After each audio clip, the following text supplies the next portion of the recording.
Several days passed with nothing disastrous happening. Sunny and Cassia spent them inside the small room, eating the food Welty or one of the echoes brought them and restoring their strength.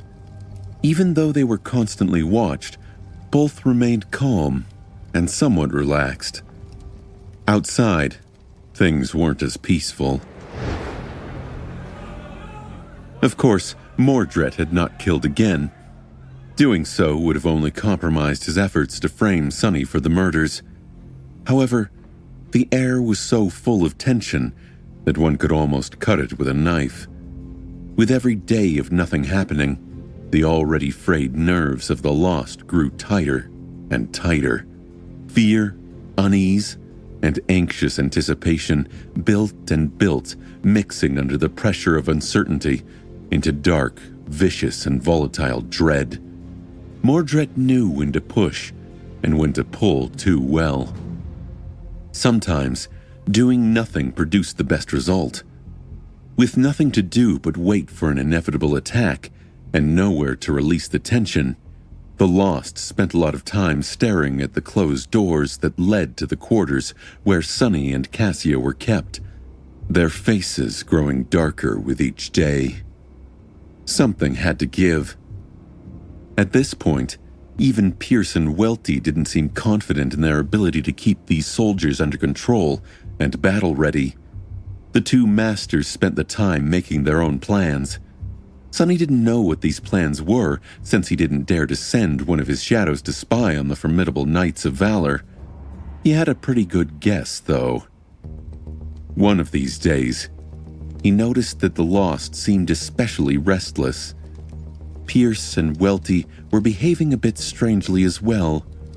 Sunny frowned, then walked to the door, picked up a tray of food that had been delivered by an echo a few hours earlier, then brought it over and handed one of the bowls to Cassia. "Eat well today." The blind girl gave him a short nod. To an outsider, this exchange would not have looked like anything, but the two of them knew each other very well. No matter how complicated this relationship was, they knew how to work together. Sunny had let Cassia know everything he needed to convey, and she had signaled that his message was received. Not saying anything else, they concentrated on their food. Although the Night Temple was sealed and cut off from the outside world, it seemed as though the temperature inside had dropped by a lot in the last few days. The cathedral was chilly before, but now the cold felt intrusive and ever-present. Beyond the black walls of the citadel, November was in full swing. It was at least 1 week past the date when Sunny and Cassia were supposed to rendezvous with the rest of the cohort on the Shipwreck Island in case Valor denied them access to the gateway. Sunny wondered how Effie and Kai were doing right now. Were they worried? Or waiting patiently, not knowing that everything had gone horribly wrong? There was no way to know. He sighed and looked at Cassia. The blind girl was sitting silently, staring into the void. They were close enough for him to see the reflection of his pale face in her beautiful blue eyes. Sunny smirked. Not bad." He had looked terrible after crawling out of the iron cage, but by now, his appearance was more or less back to normal. He felt much better too. Whatever fate had in store for him, he was ready. A few hours later, the door of their small room opened, and Welty appeared outside. The master looked at them soberly and spoke in an even voice. "Lady Cassia, awakened sunless. The situation has changed a bit. It is not safe for the two of you to remain here anymore. Come, we have to move you to a different location." Sunny stared at her for a few moments, then asked cautiously, Is everything all right?" She lingered, then answered succinctly, "It will be." There was a curious tone in her voice. Sonny knew something was up. Wow, not ominous at all, he thought. Without much choice, Sonny and Cassia stood up and followed the red-haired master. They were led into the main hall of the fortified encampment and through it, feeling the lost follow them with dark gazes. At some point, several echoes appeared to their right and left as if to protect them should anything happen, or to prevent them from escaping, depending on how one was inclined to look at it. The small procession left the stronghold of the Valor forces and entered the corridors of the inner sanctum. They walked through the maze of them and entered a spiral staircase. Sonny looked around tentatively, then asked, "Where are we going?" Welty gestured down. "The bell tower." She didn't add anything else, as if her answer had explained everything. Sonny scowled, but didn't press the issue. What was the point? The staircase was long and winding, circling the entire tower many times. With each revolution, the spiral became narrower. From time to time, they saw closed doors to their left, but never to their right. Finally, after a while, they reached the end of the stairs and waited as Welty opened a heavy gate blocking the path forward. Sonny and Cassia found themselves at the very bottom of the main bell tower of the Night Temple. Somewhere below them, a massive bell was swaying gently on an ancient iron chain. The tip of the seventh belfry was narrow, encompassing only a circular corridor and one central chamber. Currently, they were looking at its door. The door was slightly opened. Welty stopped, then looked at Sonny and gestured forward. "Come inside." Sonny threw a glance at her, then at the echoes surrounding him. He hesitated for a few moments, then sighed. He pushed the door open further, then stepped into the chamber. He found himself in a room built of cold stone. It was dark and full of deafening silence, arranged in the shape of a heptagon. Its 7 corners were drowning in shadows, and at each of its 7 walls a large mirror frame stood. However, the frames were empty. The mirrors they had once housed were long shattered and gone. Sonny stared at them for a moment. "Well, at least it's now clear where those thousands of mirror shards came from." That discrepancy had been tormenting him for a while. In a prison where no mirrors were allowed, where had Mordred found all those shards? Where had the piles of broken mirrors that Cassia saw in her vision appeared from? Now, he had an answer. Satisfied, Sonny lowered his gaze and looked at the figures waiting for him inside the dark chamber. Pierce was standing in its center, surrounded by the rest of the echoes. His eyes were cold and heavy. The fearsome master grimaced, then said, his voice low and threatening, "Whatever you think of doing, I would advise against it." At the same time, the door of the chamber closed with a deafening bang. The echoes that had escorted them here were already inside, behind Sonny. Welty was there too. She was holding a blade to Cassia's throat. Her expression was dark and calm. Sonny lingered for a couple of seconds, then slowly raised his hands with his palms open. "Damn, how very unexpected. What a surprise."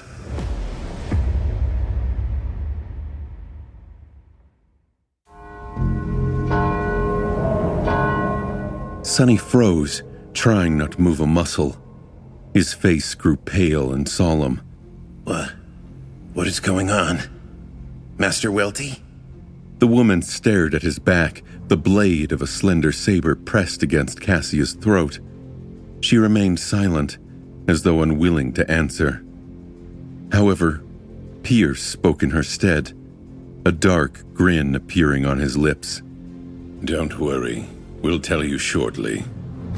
With that, he commanded 2 echoes to step forward.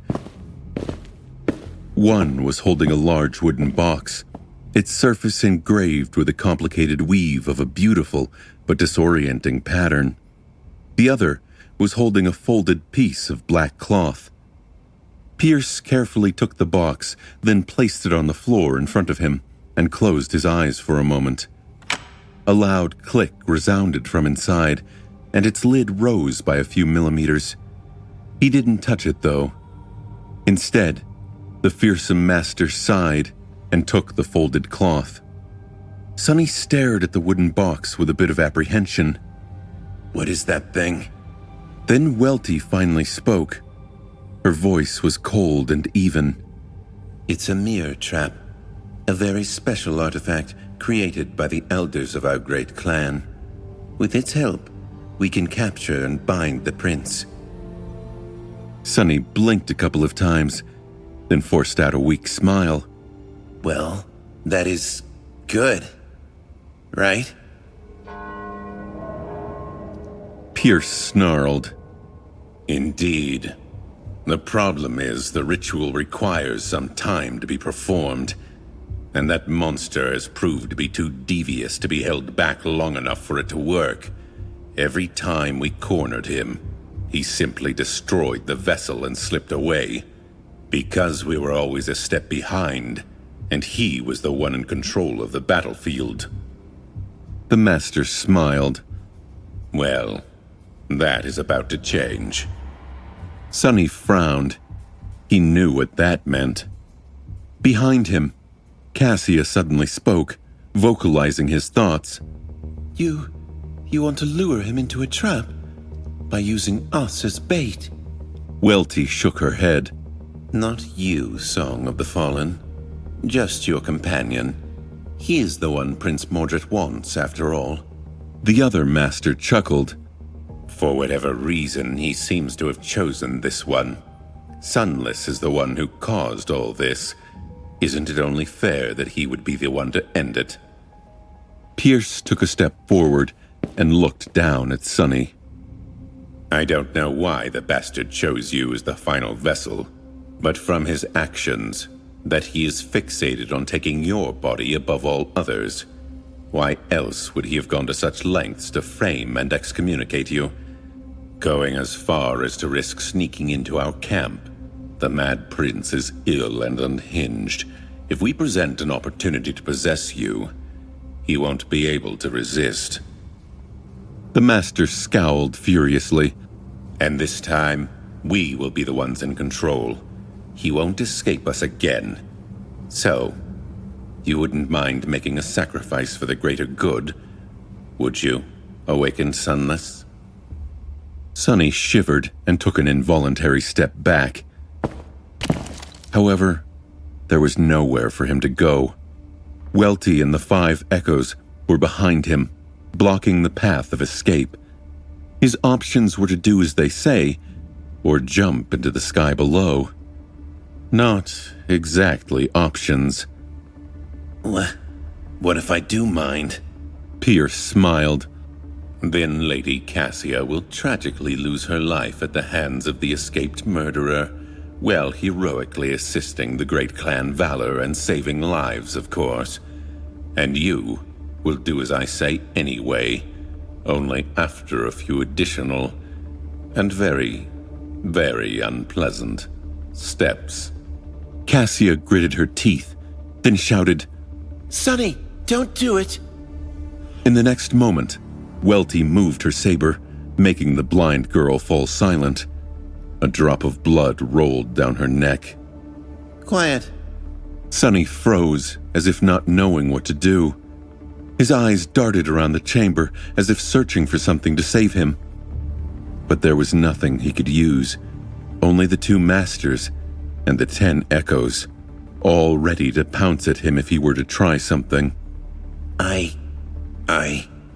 He trembled, hesitated, and then suddenly, hung his head as if defeated. I'll do it. Just don't hurt her. Please. Sonny kept his mask of emotions firmly in place. On the outside, he was horrified by this turn of events and sweating. On the inside, however, he was snarky as ever. That wasn't too much, right? Cassia struggled in Welty's grip. Sonny, no! He looked back, a solemn expression on his face. When he spoke, his voice sounded stifled and frightened, but also certain and full of resolve. Almost heroic. It's all right. Don't be sad, Cass. At least this way. This way one of us will survive. With that, Sonny faced Pierce and shivered. What do I need to do? The fearsome master smirked, then handed him the folded piece of cloth. Good choice.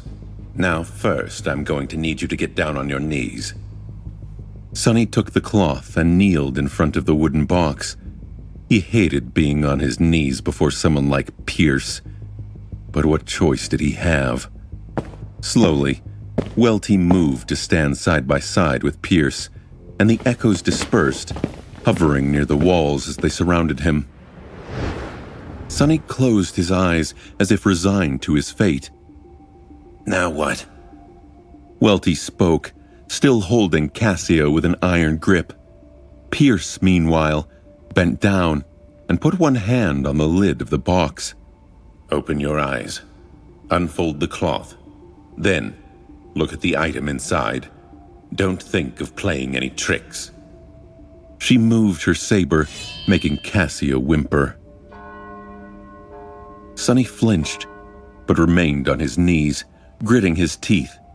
He glanced at the blind girl, then lowered his head, and slowly unfolded the cloth. Inside, laying on the black fabric, was a single piece of a broken mirror. Sonny stared at it and saw his pale reflection staring back. The masters tensed. And then, nothing happened. Well, of course it didn't. If Sonny had thought otherwise, he would have never allowed himself to end up in this situation. In fact, he was pretty sure that he knew what Mordred was planning, and why. For that reason, he believed that staring into the mirror was perfectly safe for him, at least right now. That's why he and Cassia had acted out this little performance, pretending to be frightened and clueless, or at least resigned to their fate. Sonny was actually pretty proud of himself. It seemed that his acting ability had really improved. That last line especially. Such intensity. Cassia had done surprisingly well too. Cassia's expression softened a bit. She still held her performance, but now she was curious. She still had some doubts as to how this would play out. Pierce and Welty stared at him, waiting for a sign that Mordred had taken the bait. However, after a few seconds of nothing happening, slight confusion appeared in their eyes, and then a hint of doubt, and then fear. Welty was the first one to understand. Her face paled, and she suddenly looked up as if hoping to pierce countless layers of stone with her gaze and see the fortified camp that they had left behind. Her lips trembled. No.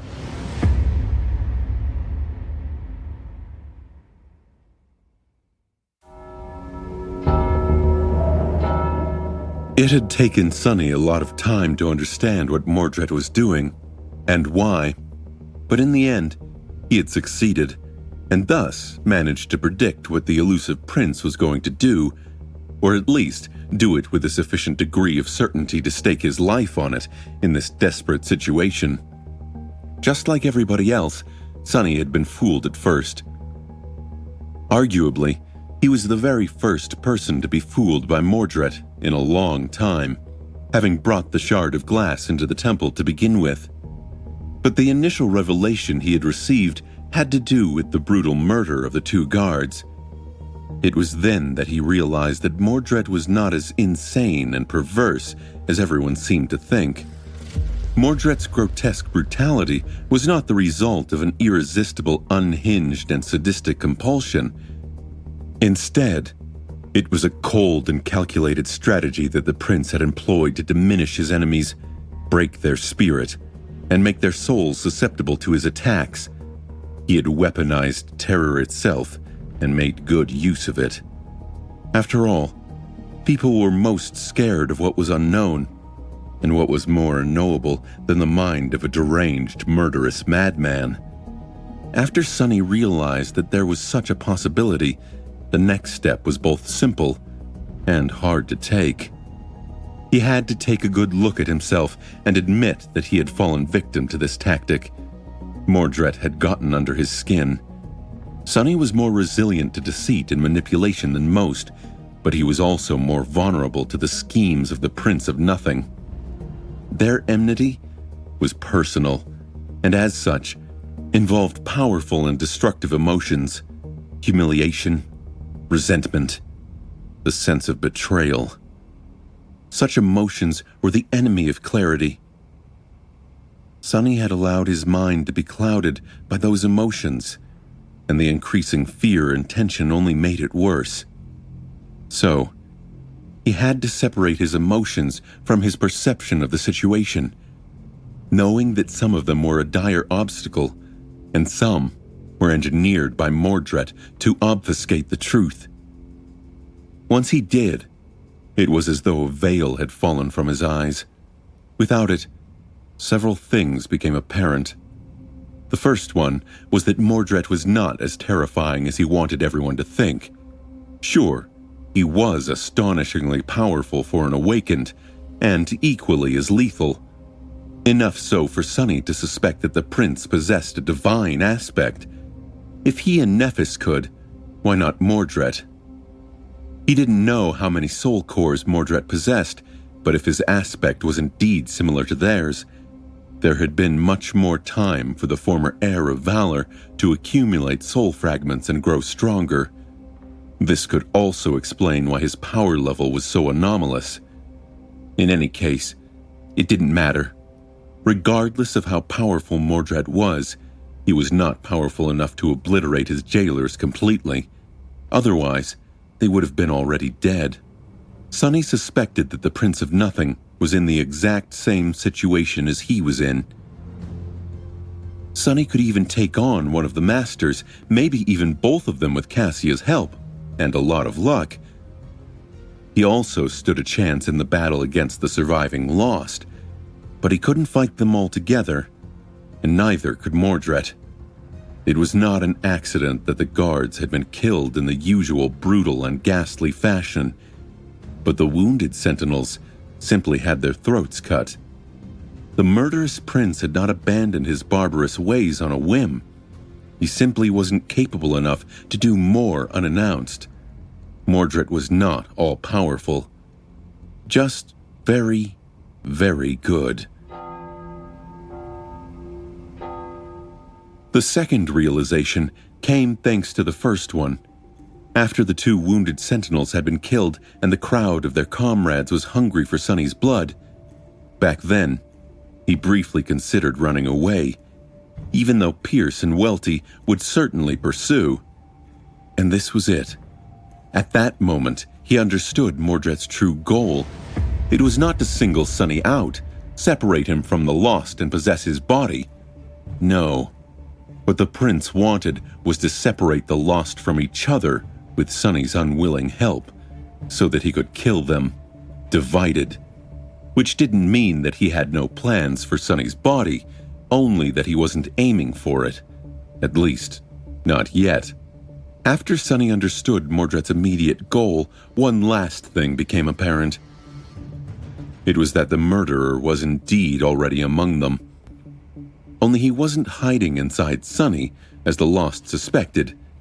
Instead, he was hiding inside one of them. This mystery tormented Sonny for a while. How could this be? After all, Pierce and Welty weren't fools. They had a reason to be confident in their soldiers. And that reason was that none of the Sentinels had interacted with a mirror or any sort of reflection after Mordred's last vessel had been destroyed.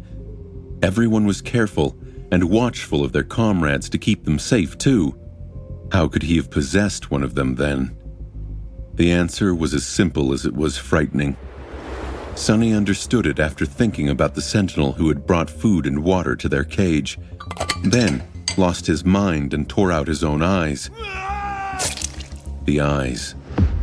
Locked in a small room with Cassia, Sonny couldn't help but notice his reflection in her beautiful eyes. Seeing their own face staring back at him from their depths, he shuddered. Mordred didn't need a mirror to enter someone's soul. Every human in the Night Temple was a walking mirror. They just didn't know it. Not by chance, but by design. The banished prince had purposefully kept this facet of his power hidden, only using the mirrors and mundane reflections to take vessels, thus creating a false impression that this was the only way he could achieve it. He was a devious monster indeed. Sonny kept this dreadful guess to himself and tried to deduce who among the lost was the real murderer. He considered both Pierce and Welty, then the only wounded Sentinel to survive. Using him as a vessel was just insidious enough for a fiend like Mordred. But then he entertained the idea that Mordred had not chosen his victims randomly. He could kill people inside the stronghold to a much more terrifying effect, so why target the guards first? One of the murdered guards had been a familiar face, the Lost who had an aspect that allowed him to see the unseen, like Sonny's shadow hiding in the darkness, or peer through the veil of invisibility that the female Sentinel who had almost cut Sonny's throat invited him to see Welty and Pierce, and even escorted him and Cassia to the bathroom could create. Yes, Sonny was almost sure that Mordred was hiding in her body. This was how he had been able to kill the two guards, and later, the two wounded, without being seen or heard. The answer was so obvious. The simplest solution was most often the correct one after all. And so, Sonny had predicted what was going to happen. Mordred had pushed Pierce and Welty into action. With their forces dwindling by the day, and no definitive information on when St. Cormac would arrive, the Masters could not simply wait. He lured them into leaving the stronghold, to take Sonny away, thinking that they were luring Mordred into a trap instead. And while they were gone, the surviving Lost had no one to protect them from the monster hiding in their ranks. Welty suddenly looked up, her face growing pale. Her lips trembled. No. Sonny lowered his head and suppressed a dark smile. At that moment, the Masters finally understood what Sonny had known for a while. But it was too late. Too utterly and irrevocably late.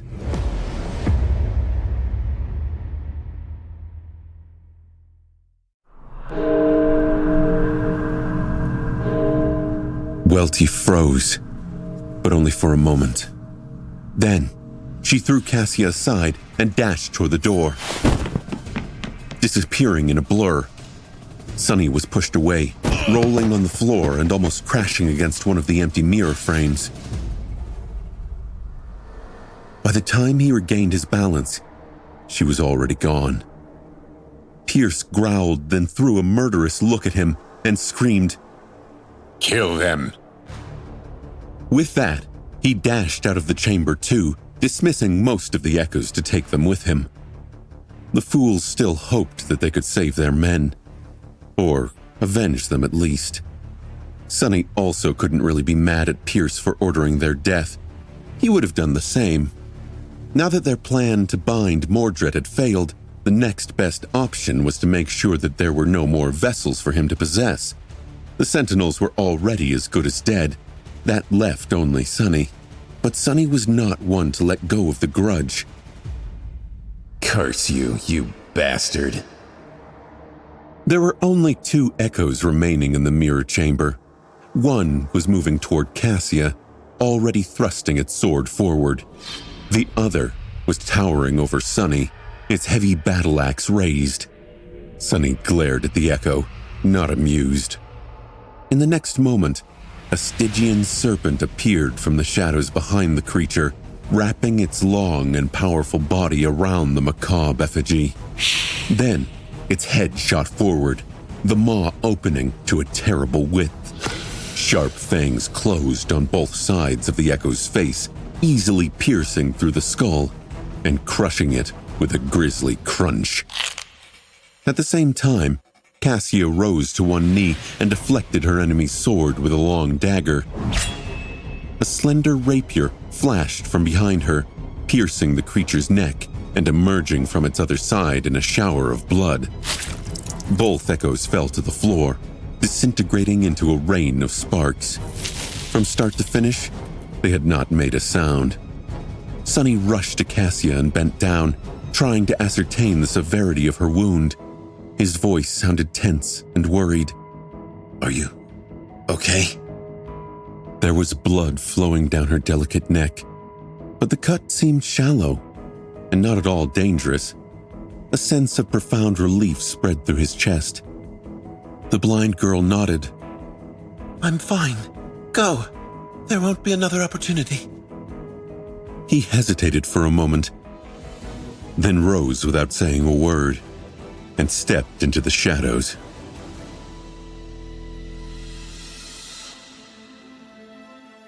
Cassia was right. There would not be another chance. They were faced with 2 equal threats.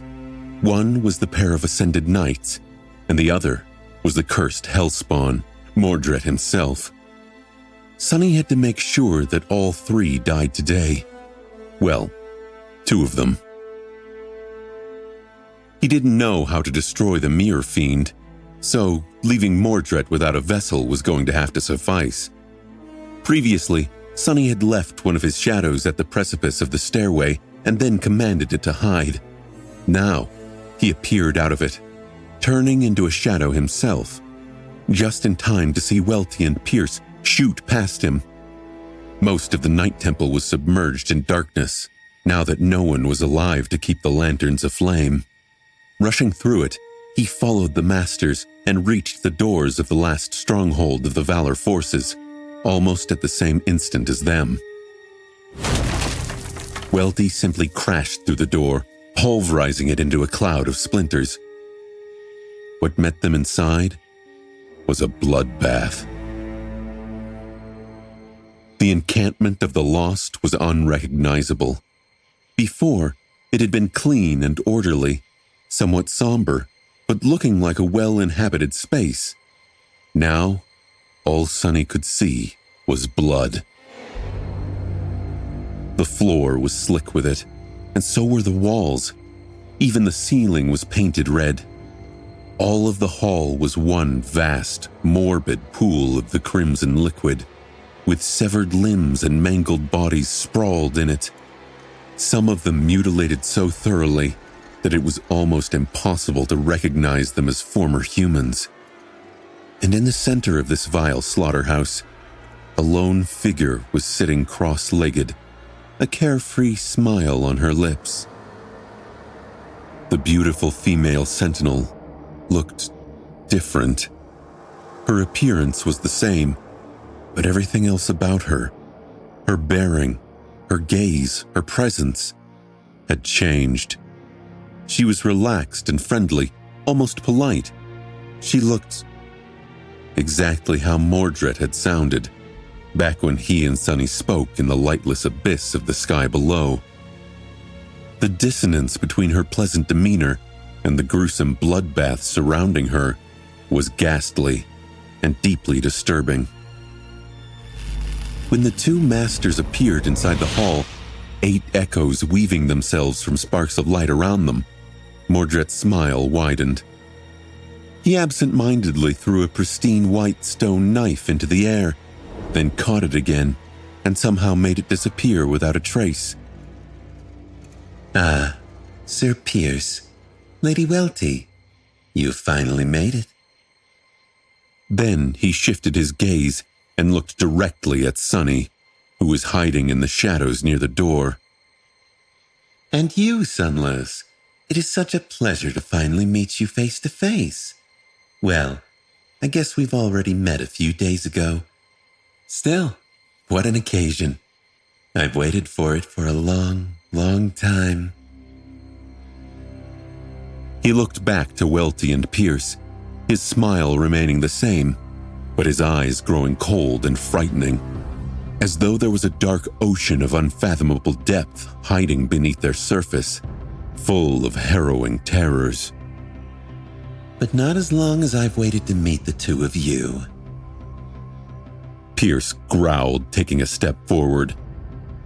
You bastard. Mordred threw his head back and laughed. What? Don't you like my art? I've tried so hard just to impress you. He grinned, then slowly rose to his feet, the friendly smile disappearing from his face. Instead, an expression of dark, cold, murderous wrath appeared on it. 6 years. 6 long years you have kept me in that empty mausoleum. You and the rest of the great, noble, illustrious clan Valor. The female sentinel outstretched her hand, summoning a simple sword from the thin air.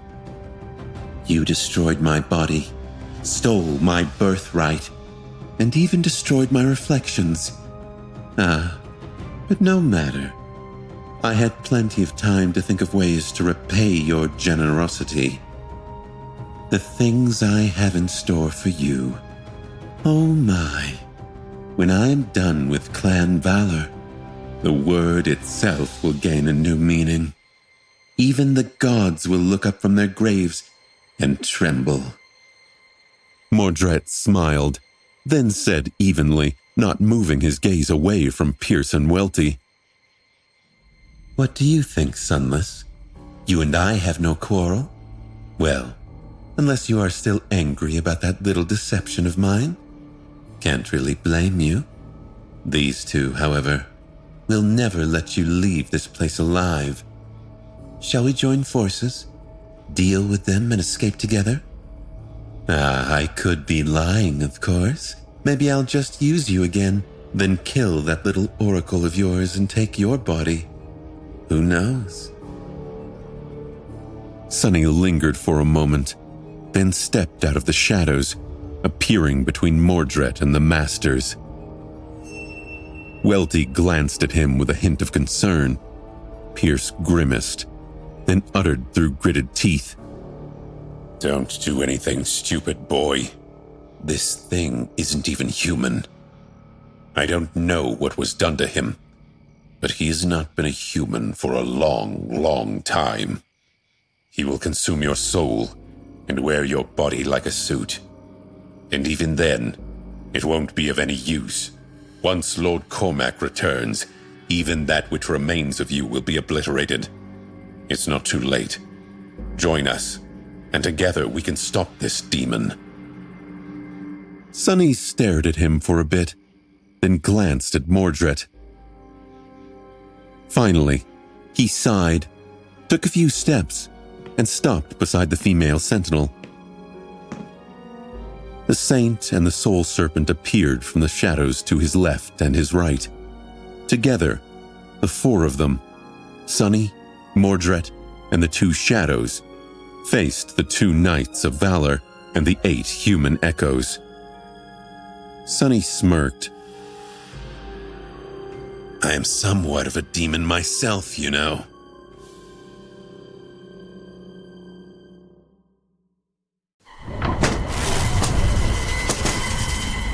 As the cruel sight started to manifest itself from swirling dark mist, and the helmet of the undying chain was being summoned into existence, Sonny had a moment to evaluate their choices. The result wasn't too good. He didn't know how powerful exactly Mordred was, but the chances that he was considerably stronger than their enemies seemed to be slim enough to be considered non-existent. Otherwise, the banished prince would not have had to rely on his cunning so much. From how they were positioned and the little details of everyone's gazes, Sonny knew that Welty was aiming for Mordred, and vice versa.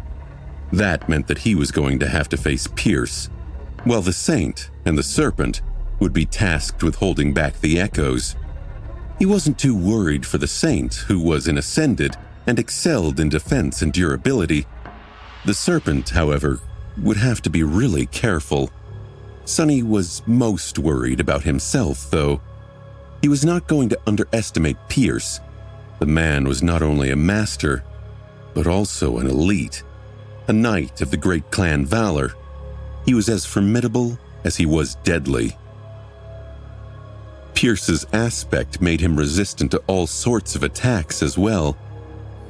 With this in mind, Sonny commanded 2 shadows to wrap themselves around his body and reluctantly sent one to the Saint. Ascended or not, fighting against 8 echoes was going to test the limits of her ability. This was all the time he had to prepare.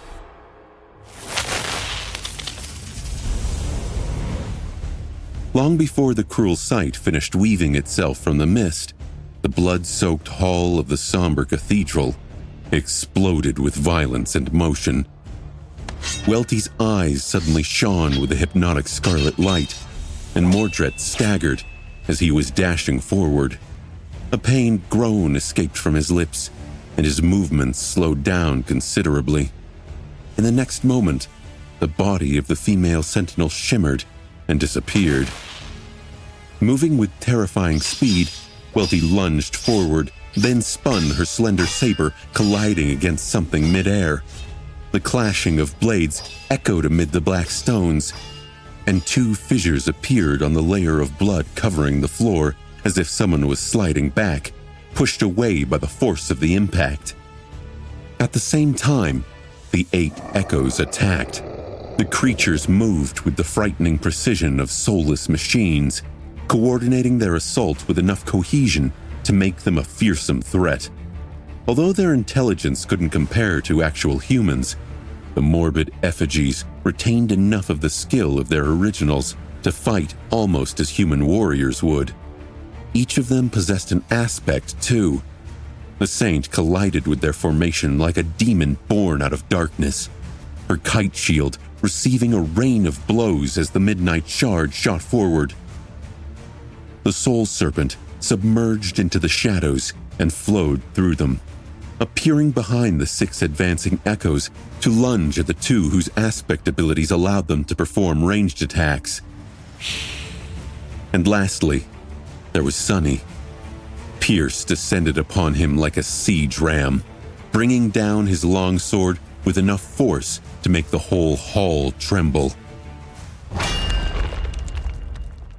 Even augmented by 2 shadows, Sonny was still unable to compete with the master in terms of physical ability, but the gap between them wasn't large enough for him to be instantly overwhelmed.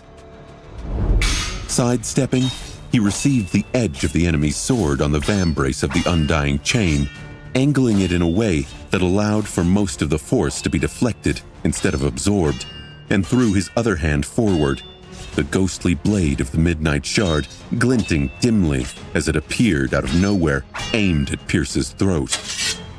The master simply lowered his head, allowing the tip of the stiletto to slide off the cheek guard of his helmet, and pushed the hilt of his sword forward, trying to deliver a crushing blow to Sonny's chest. Sonny jumped back, not at all disappointed by the failure of his treacherous blow.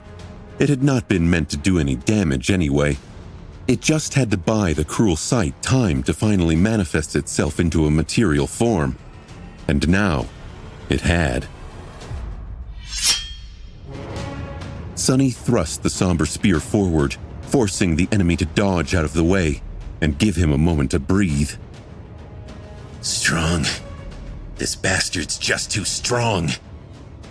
Not that Sonny had expected anything less. A master of Clan Valor, tasked with guarding this temple.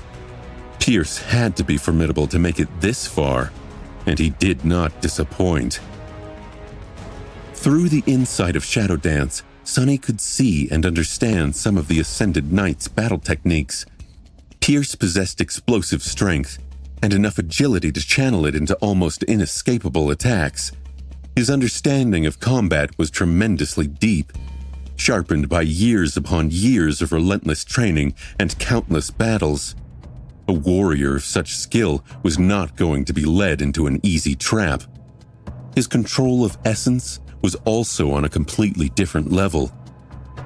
From what Sunny could perceive, the master was using it with terrifying efficiency, achieving results that he could not even dream of, especially without the help of Soul Serpent. That was the core difference between them, and his main disadvantage. The only advantage he had, really, was the Undying Chain. The transcendent armor was durable enough to withstand a few blows from Pierce, and his high divine affinity only made it stronger. He just had to make sure that he didn't receive the brutal blows directly. His body beneath the bleak steel was not quite as resilient. Neither he nor Pierce possessed aspect abilities capable of dealing direct damage, so this fight was going to be decided by skill, cunning, and the hidden aces they were saving for the right moment. The problem was that Sunny didn't really have any aces left, at least none that would work on the fearsome master, as he was already going all out. Sunny had a split second to check on how the others were doing before resuming the deadly dance of death with Pierce. He quickly glanced to the side and saw the Soul Serpent entangled with the two echoes, dodging destructive attacks as it slithered around them. The Saint was forced into a defensive stance, being barraged by constant strikes, but she somehow managed to deflect all of them with the Patient Avenger and the Midnight Shard. She barely looked bothered by her opponents, but that was always how she looked. Mordred and Welty seemed to be at a temporary stalemate too, or at least that was how it seemed. The second master was moving too fast, and their battle was too bizarre to tell who was winning. Sunny gritted his teeth. Curses! He couldn't divide his attention anymore. If he wanted to win against Pierce, he had to focus all of it on him, and make sure that the bastard had no time to pay attention to anyone else either.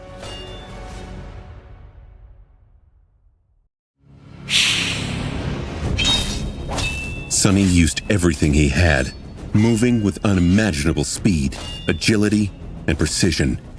Both Shadow Essence and the tenacious blood of Weaver flowed through his body, supplying his muscles with the strength and endurance necessary to perform with such an inhuman level of effort. His mind was aflame, devouring information about his surroundings and the enemy's movements, making lightning-fast decisions, trying to predict countless probable eventualities, and simultaneously studying the sophisticated battle style of the battle-hardened master.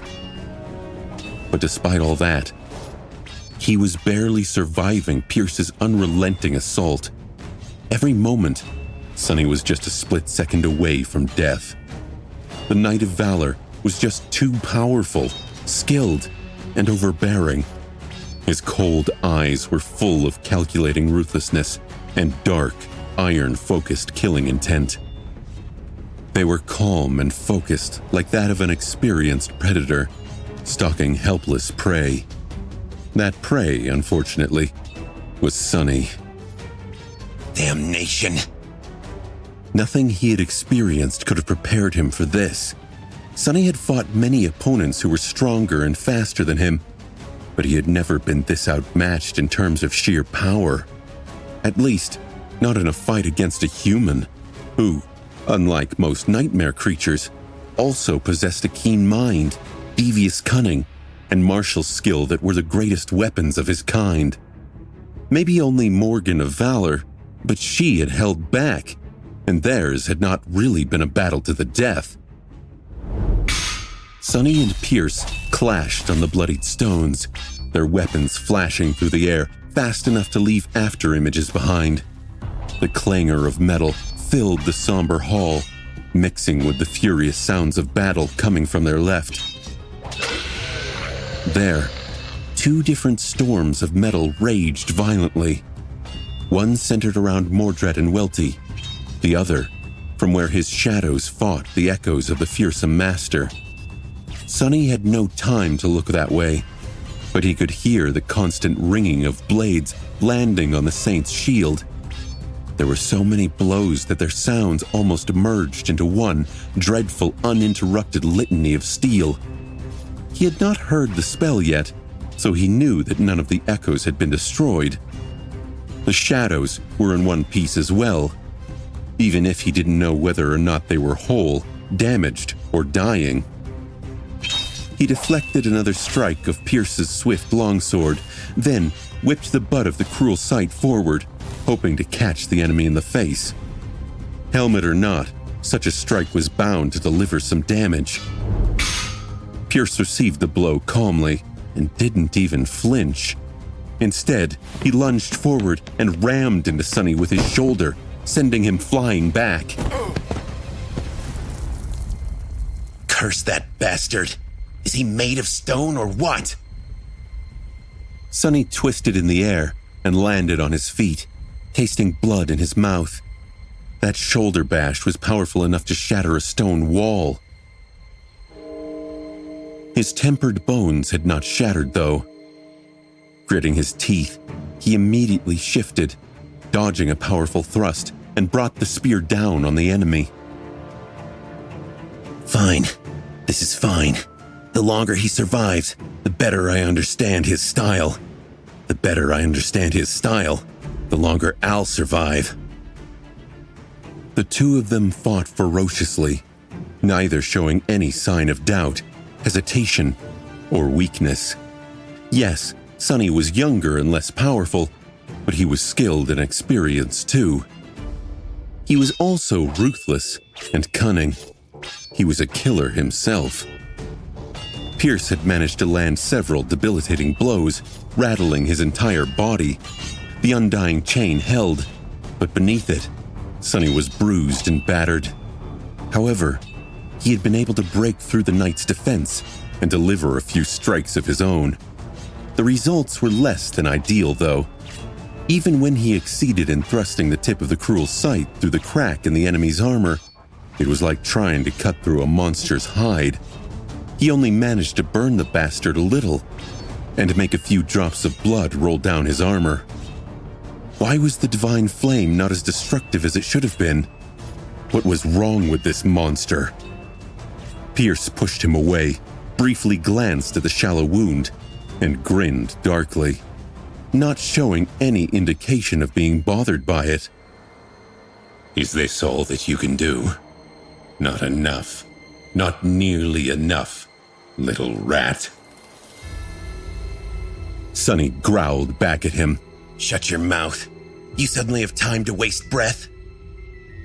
With that, he attacked again, this time switching the enchantment of the mirror blade from incandescent flame to invisible, insidious soul damage. Pierce snarled and deflected the blow without too much effort. It was almost time, though. When the master decided to speak, without doubt aiming to distract and agitate the opponent, Sonny had a split second to steal a glance at how his shadows were doing. The serpent was on the verge of destroying one of the echoes and had already wounded another. The saint was doing worse. Faced with 6 opponents, she couldn't launch a successful attack.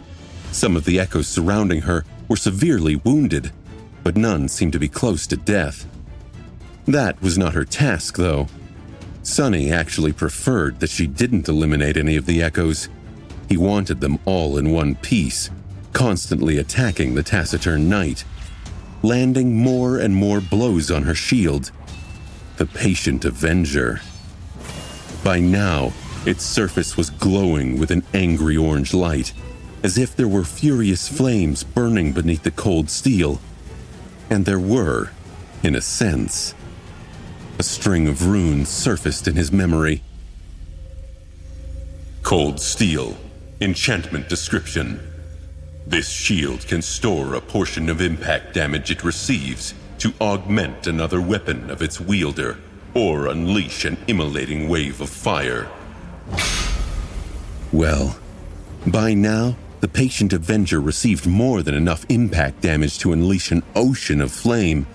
A few more strikes, and it was going to overload, sending all that fire outward. Just as Sunny thought that, 2 more strikes landed on the shield, and the angry orange glow turned brighter, slowly turning incandescent white. Currently, Saint was wielding the Blood Blossom charm as well. With all the dismembered corpses laying around, its enchantment had long reached its limit, augmenting all the memories the shadow wielded with rampant strength. Sunny blocked Pierce's strike and slid back, his hands trembling from the force of it. At the same time, the Saint spun and deflected 2 more swords with her shield. Its surface was almost entirely white now. Almost there. Sunny gave a mental command, and the shadow that had been augmenting the Saint flowed from the graceful demon's body onto the furiously shining shield. Another blow landed on the Patient Avenger. The Saint braced, putting her shoulder behind it. Shit! And in the next moment, a terrifying explosion rattled the entirety of the inner sanctum.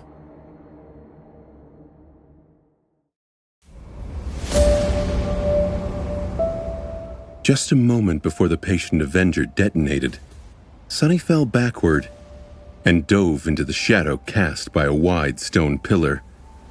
He noticed a hint of surprise in Pierce's eyes, and in the next second, everything was suddenly drowned by blinding white light. The sound came next, a thunderous roar that would have probably destroyed his ears if he had not turned into a shadow. Then, the shockwave arrived, obliterating the pillar and turning it into a mass of flying rubble. Sunny's shelter was destroyed, and he was thrown back into the corporeal world, just in time to be engulfed by a terrifying, immolating flame. Luckily, he had summoned the memory of fire at the very start of the fight. Protected by its enchantment and by the undying chain, Sunny had withstood the terrifying heat. His eyes were tightly shut, and so only his eyelids were singed. The explosion had turned out to be much more powerful than he had expected. Damnation! The hall was completely decimated. The pillars supporting its ceiling had been destroyed, and its walls had cracked, some sections crumbling completely.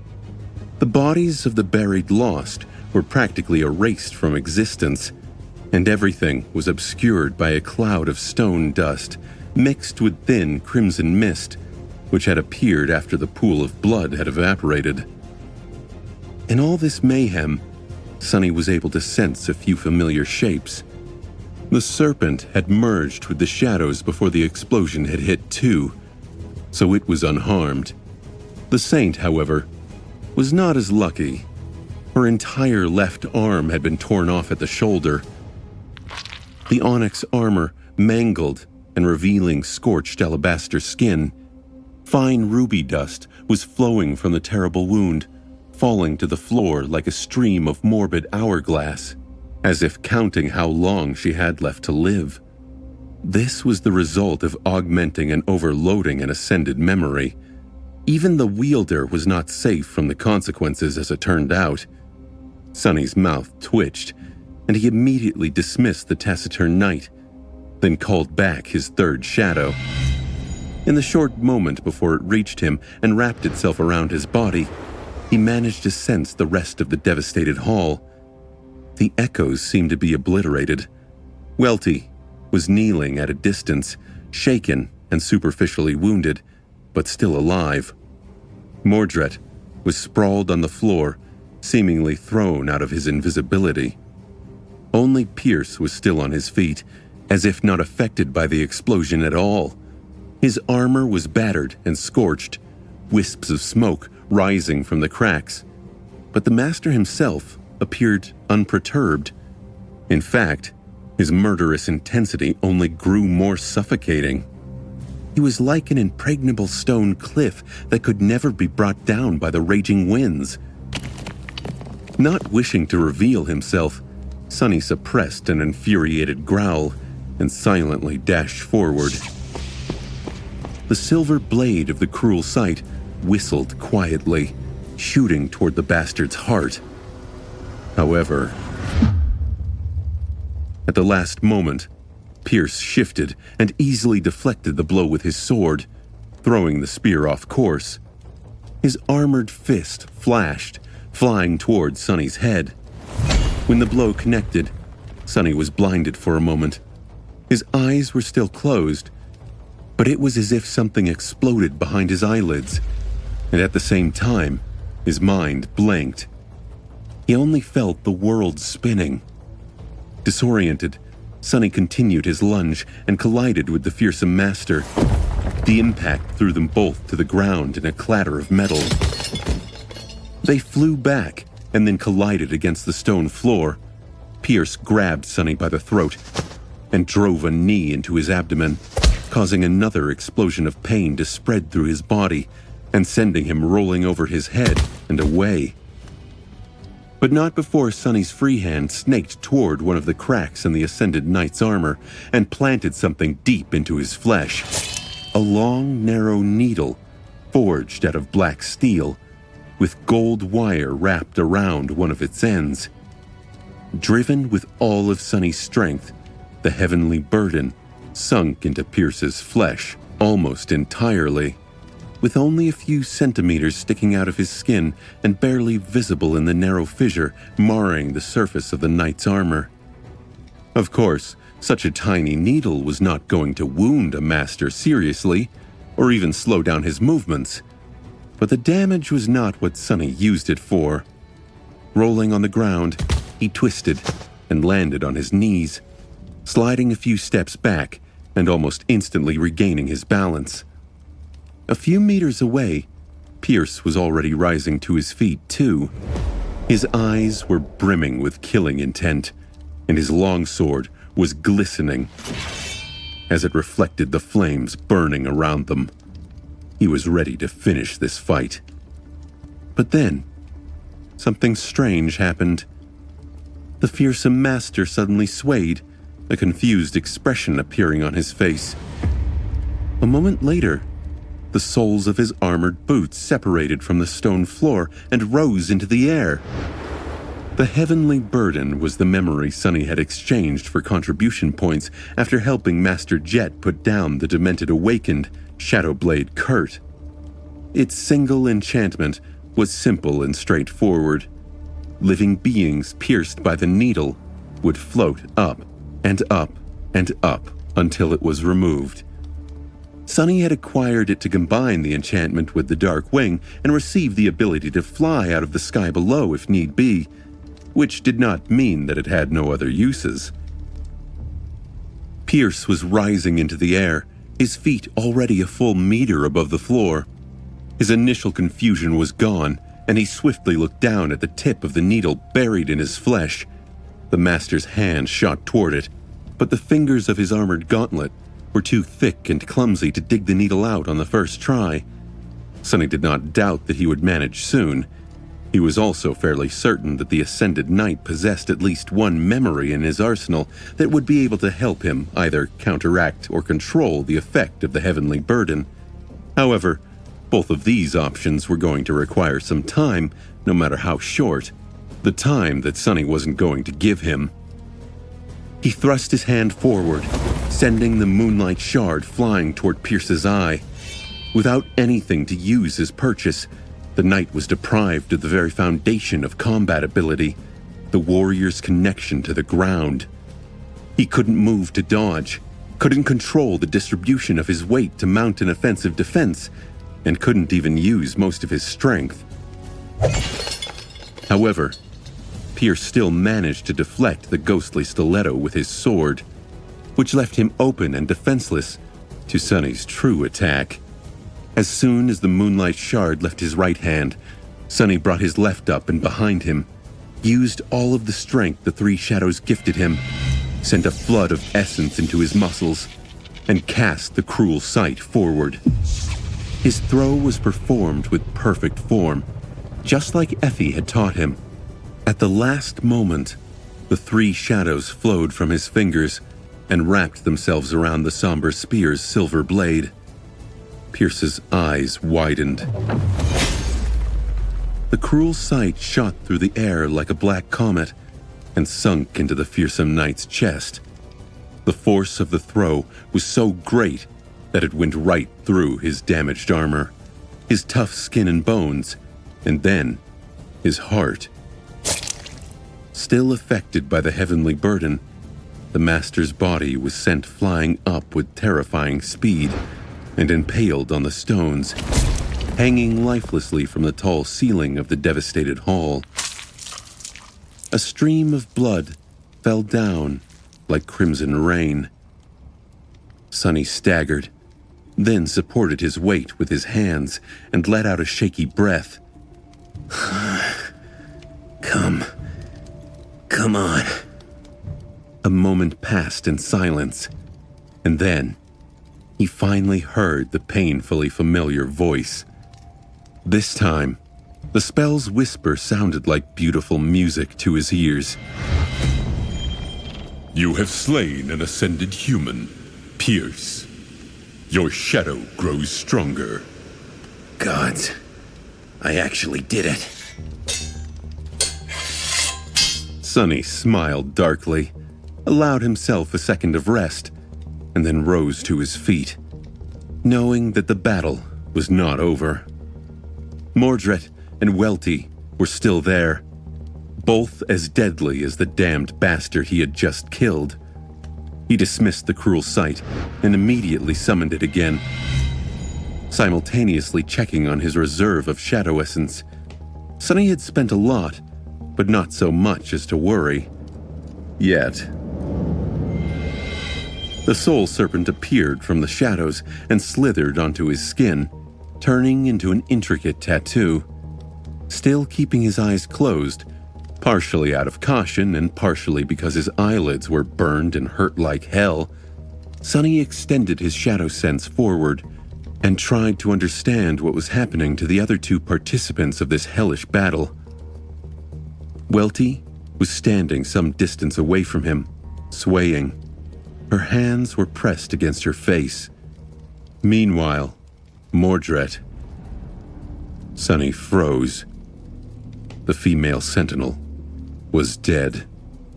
He had not noticed it before, but she was laying lifeless on the floor, her neck twisted at an unnatural level. How can this be? Something was not adding up. How could Mordred lose his only vessel so easily? He had only fought one of the masters. Surely he could defeat Welty one-on-one. Otherwise, what had he been planning to do if Sonny allied with the Knights of Valor? How had he planned to resist both of them, let alone with a third enemy added into the mix? The Prince of Nothing could not have been that weak. Suddenly, a small detail attracted Sonny's attention. One of the sentinel's hands was clenched in a fist, something dangling from it. A piece of torn chain. Didn't that chain look familiar? A cold, uneasy feeling appeared in Sonny's chest. He turned his head slightly and concentrated on the last survivor of the Valor forces, searching for it. Welty suddenly laughed. Her voice sounded strange and different. Her amulet, the anvil amulet, was gone.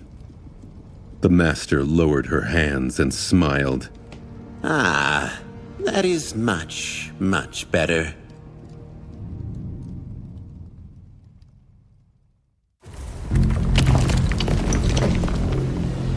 Mordred, he has taken Welty. Sonny shifted, lowering the cruel sight and slightly turning its blade. His heart was full of unease, his mind in the throes of a dark premonition. The banished prince had already been monstrously powerful. How much more deadly would he become in the body of a master? A few things were clear now, at least. Out of the two ascended knights, Welty had been the more powerful one. Her aspect possessed abilities that could debilitate her enemies, all the while enhancing her own physique. That was why she had been the one to sap Mordred of a large portion of his strength and attack him. And yet, it was strange to see that the Prince of Nothing had struggled to defeat her for so long. If he couldn't win against one of the masters, how had he ever planned to face both? However, if he had decided to take Welty's body and thus couldn't harm it too much, that would explain his tardiness. Fighting an ascended elite while not being allowed to wound her was a dreadfully harsh task. Had Mordred been aiming for Welty's body from the start? Or had he changed his plans on the fly when the opportunity presented itself? Was his original intention to take Sunny as his vessel just a ruse? A misdirection? Or was Sunny still in danger? No way. He already has the body of a master. There is no reason to abandon it for the sake of mine, right? That is much, much better. Mordred straightened, then stretched, looking at his own arms with curiosity. He clenched Welty's fists, then grimaced slightly and let his hands relax. Finally, the Prince of Nothing turned slightly and looked at Sunny with a smile. Wouldn't you say, Sunless? Sunny lingered for a moment, then nodded cautiously. I guess. How does this work exactly? Are you an Ascended now? Do you inherit her rank? I know you at least temporarily gain your vessel's abilities, but what about the memories and echoes? He knew he was rambling a bit, but if he could distract Mordred a bit, he could use that time to assess him and see if he was still an active threat or a very dangerous new ally. He threw his attention to the room around them. The debris was still settling from the explosion, and somewhere out there in the temple, Cassia was still out there. Was she alive? Would she come looking for him, or would she run off and escape on her own? No, Sunny didn't think she would.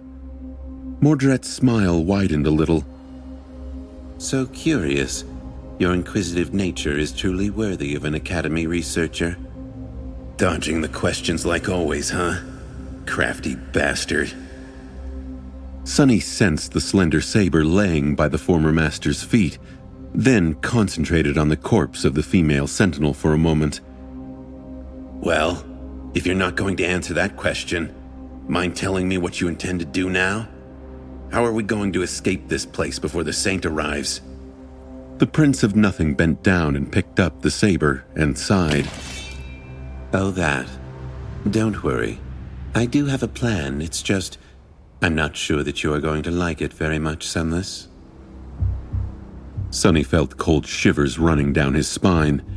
Mordred's tone was still friendly, but the implication behind his words did not promise anything good. A cold-hearted bastard. Is he going to double-cross me? Or, what else would I not like about him having a plan? Well, it's not like Sunny had not been planning to do the same. He gritted his teeth, then said somberly, We don't have to do this, you know. It is just like you said. There's no quarrel between us. We could just go our separate ways. Maybe even work together. For a bit. Let's be friends? Mordred chuckled. Oh, I would like that very much. But Sunless, if you really want to be my friend, why do you still have your eyes closed? Mordred took a slightly awkward step forward, as if not yet entirely used to his new body. It's hard to trust someone who refuses to look you in the eye, you know. Why don't you look at me, huh, Sunless? Sunny paled, then backed away a little. I'd rather not. My eyelids hurt. They're still healing from the fire and the whole massive explosion that happened only a bit ago. Sonny let out a nervous chuckle, but he knew it was a hopeless attempt to sway the discussion. Mordred grinned. That is a pity. But oh well. To tell you the truth, we wouldn't have become real friends anyway. Sonny took another step back, then asked tensely, Oh yeah? Why is that? The Prince of Nothing stopped smiling. When he spoke, Welty's voice sounded cold and insidious, full of endless darkness. Do you take me for a fool? Did you really think that I would not smell the stench of Dreamspawn on you? Huh? You better tell me, Sunless. Why did Asterion send you to the Chained Isles? Why hunt down my beast? What is that abomination scheming now? Sonny scowled. What? What is he talking about? He was genuinely confused. If his eyes weren't closed, he would be blinking in surprise right now. Did Mordred really lose his mind? I have no idea what the hell you're talking about. What stench? Why would I be sent by Asterion? I've never met anyone by that name, let alone knowing anything about their schemes. Are you hearing yourself, you lunatic? Wait a minute. The Prince. The Dreamspawn. Could it be? Sonny's mind whirled. He was starting to make connections, but did he have enough time before Mordred acted? Mordred froze, then tilted his head a little. Huh. How curious. You can't lie, so this must be the truth. But if you never met Asterion, why do you reek of Dreamspawn? Sonny grimaced, not wishing to answer. However, he had no choice. The compulsion to respond jerked at his jaw to open. Surrendering to his flaw, he uttered through gritted teeth. I may have met another Dreamspawn. The Prince of Nothing raised his eyebrows, surprised. Really? Who? God damn it, I don't need him knowing everything. Can't I keep some cards close to the chest? Sonny clenched his fists, then said darkly, Nephis. Mordred frowned. Nephis? Nephis of the Immortal Flame Clan? Wait, she is still alive? He knows Nephis? Have they met, or? Sonny nodded, and the banished prince threw his head back, laughing. Oh my. So there is another Dreamspawn walking the Dream Realm, and she is the daughter of Smile of Heaven and Broken Sword. This must be fate. I wonder if the old bastard knows. While Mordred was laughing, Sonny was feeling cold all over. It wasn't because of this sudden outburst, but because of what the Prince of Nothing had said right before. You can't lie, so this must be the truth. How does he know that I can't lie? I didn't tell him about that when I was stuck in the void, did I? No. I wouldn't have revealed that even to a voice I didn't know was a real person. Would I? Since when had Mordred known about his flaw? Had he simply figured it out after watching Sonny for a few months? No, that wasn't possible. Sonny had not spent that much time in the Dream Realm after escaping the sky below, especially not communicating with a lot of people outside of selling them real-world items. He had not done anything to compromise himself. What was going on?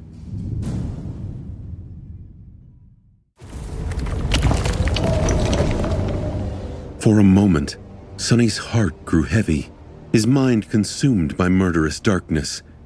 He thought that he had been betrayed again. There were very few people in the two worlds who knew the secret of his flaw.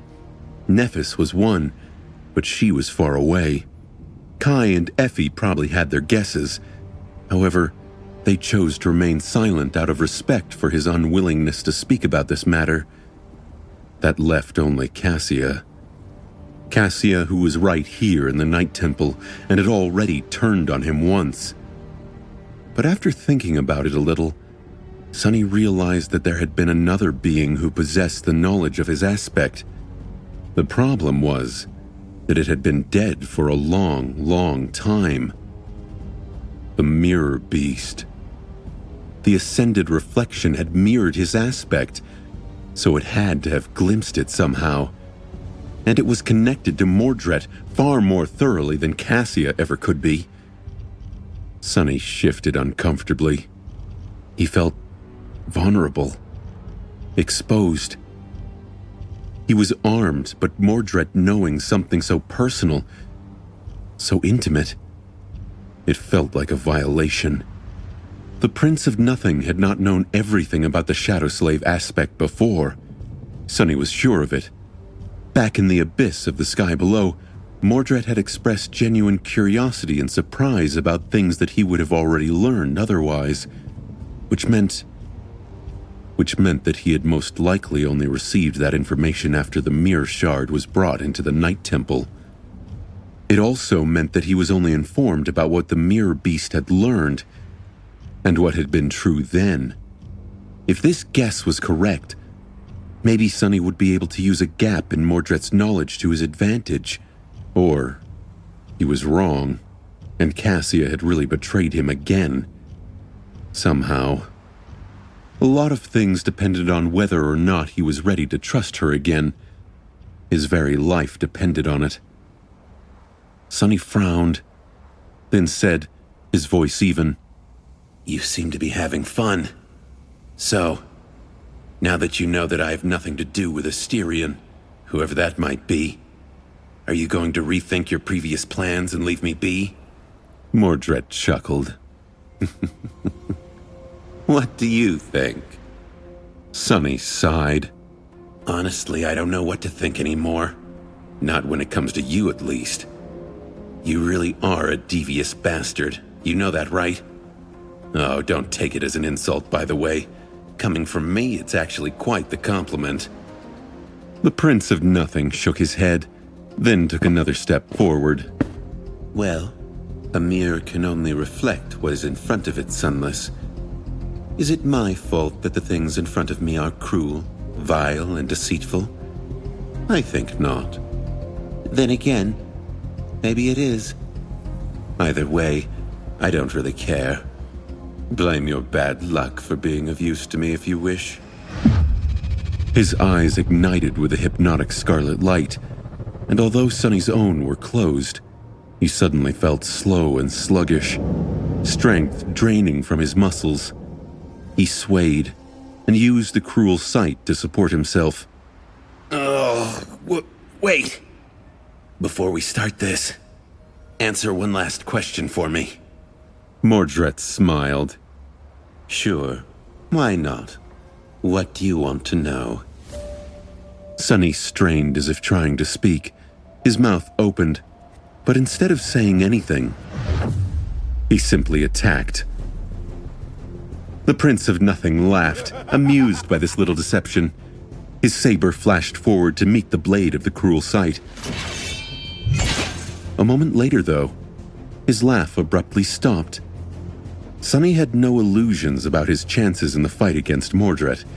No, he did not overestimate his chances. Not when the bastard occupied the body of a powerful master, one whose aspect allowed him to weaken his enemies and strengthen himself no less. But then again, when had Sunny ever fought fairly? From the start of it, he had been subtly manipulating the banished prince. Every step back he had taken was meant to bring them into the right positions. The angle at which he held the cruel sight had been calculated so that the mere blade only reflected what Sunny wanted Mordred to see, or rather, so that it didn't reflect what Mordred was not supposed to see. At the very moment of his attack, his efforts finally paid off, because, in the end, he had chosen to trust Cassia after all. The blind girl silently appeared at the entrance of the hall, behind the banished prince.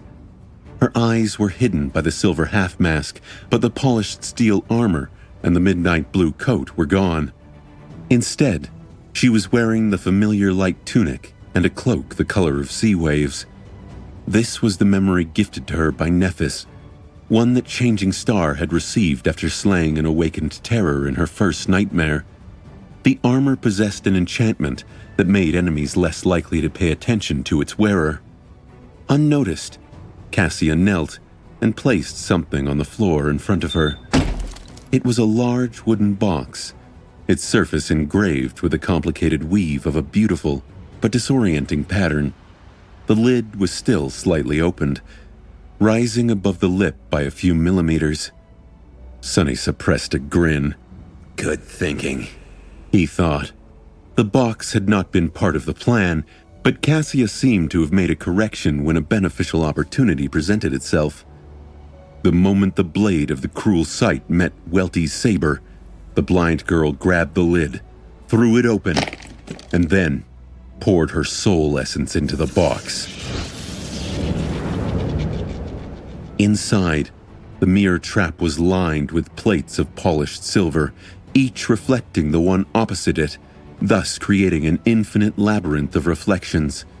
The pattern on its surface shone with a pale glow.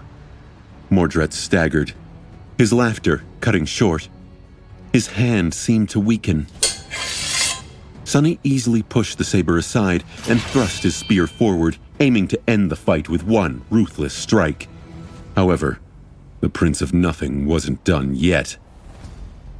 He recoiled, narrowly avoiding the killing blow.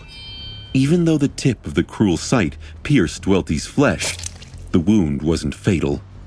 In the next moment, Mordred disengaged, jumping back and staggered as he raised the saber into a defensive stance.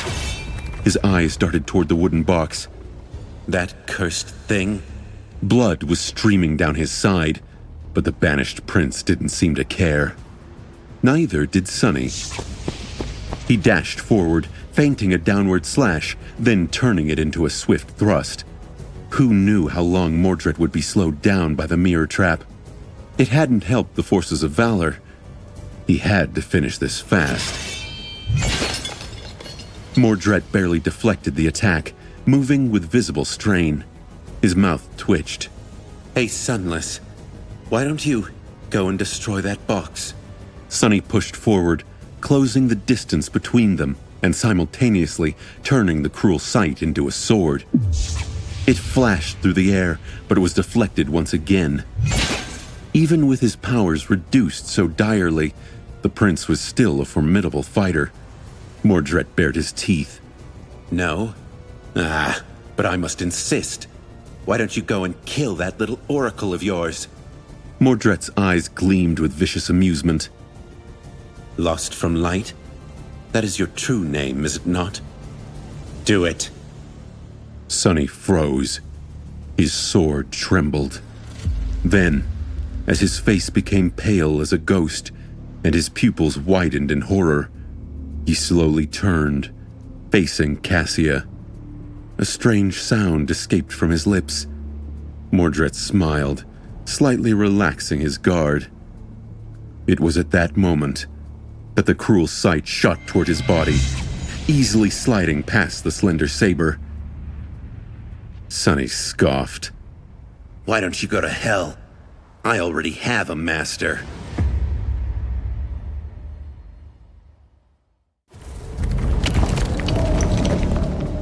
Indeed, it was as Sonny had thought.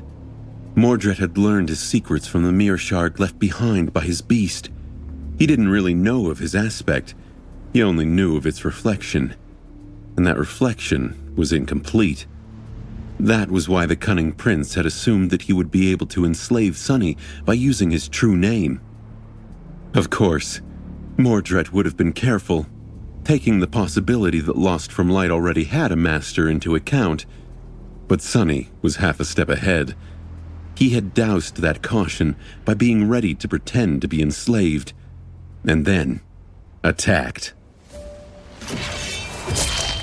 The cruel sight shot forward, narrowly avoiding the mere fiend's saber and sinking deep into his flesh.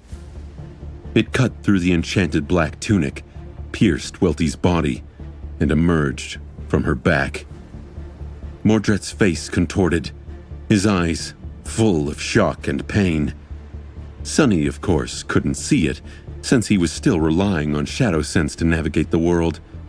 All he felt was a tremble that went through his enemy's body. A moment later, the Prince of Nothing groaned, a stream of blood escaping from his mouth. Then, he lashed out with the saber, forcing Sonny to stagger back.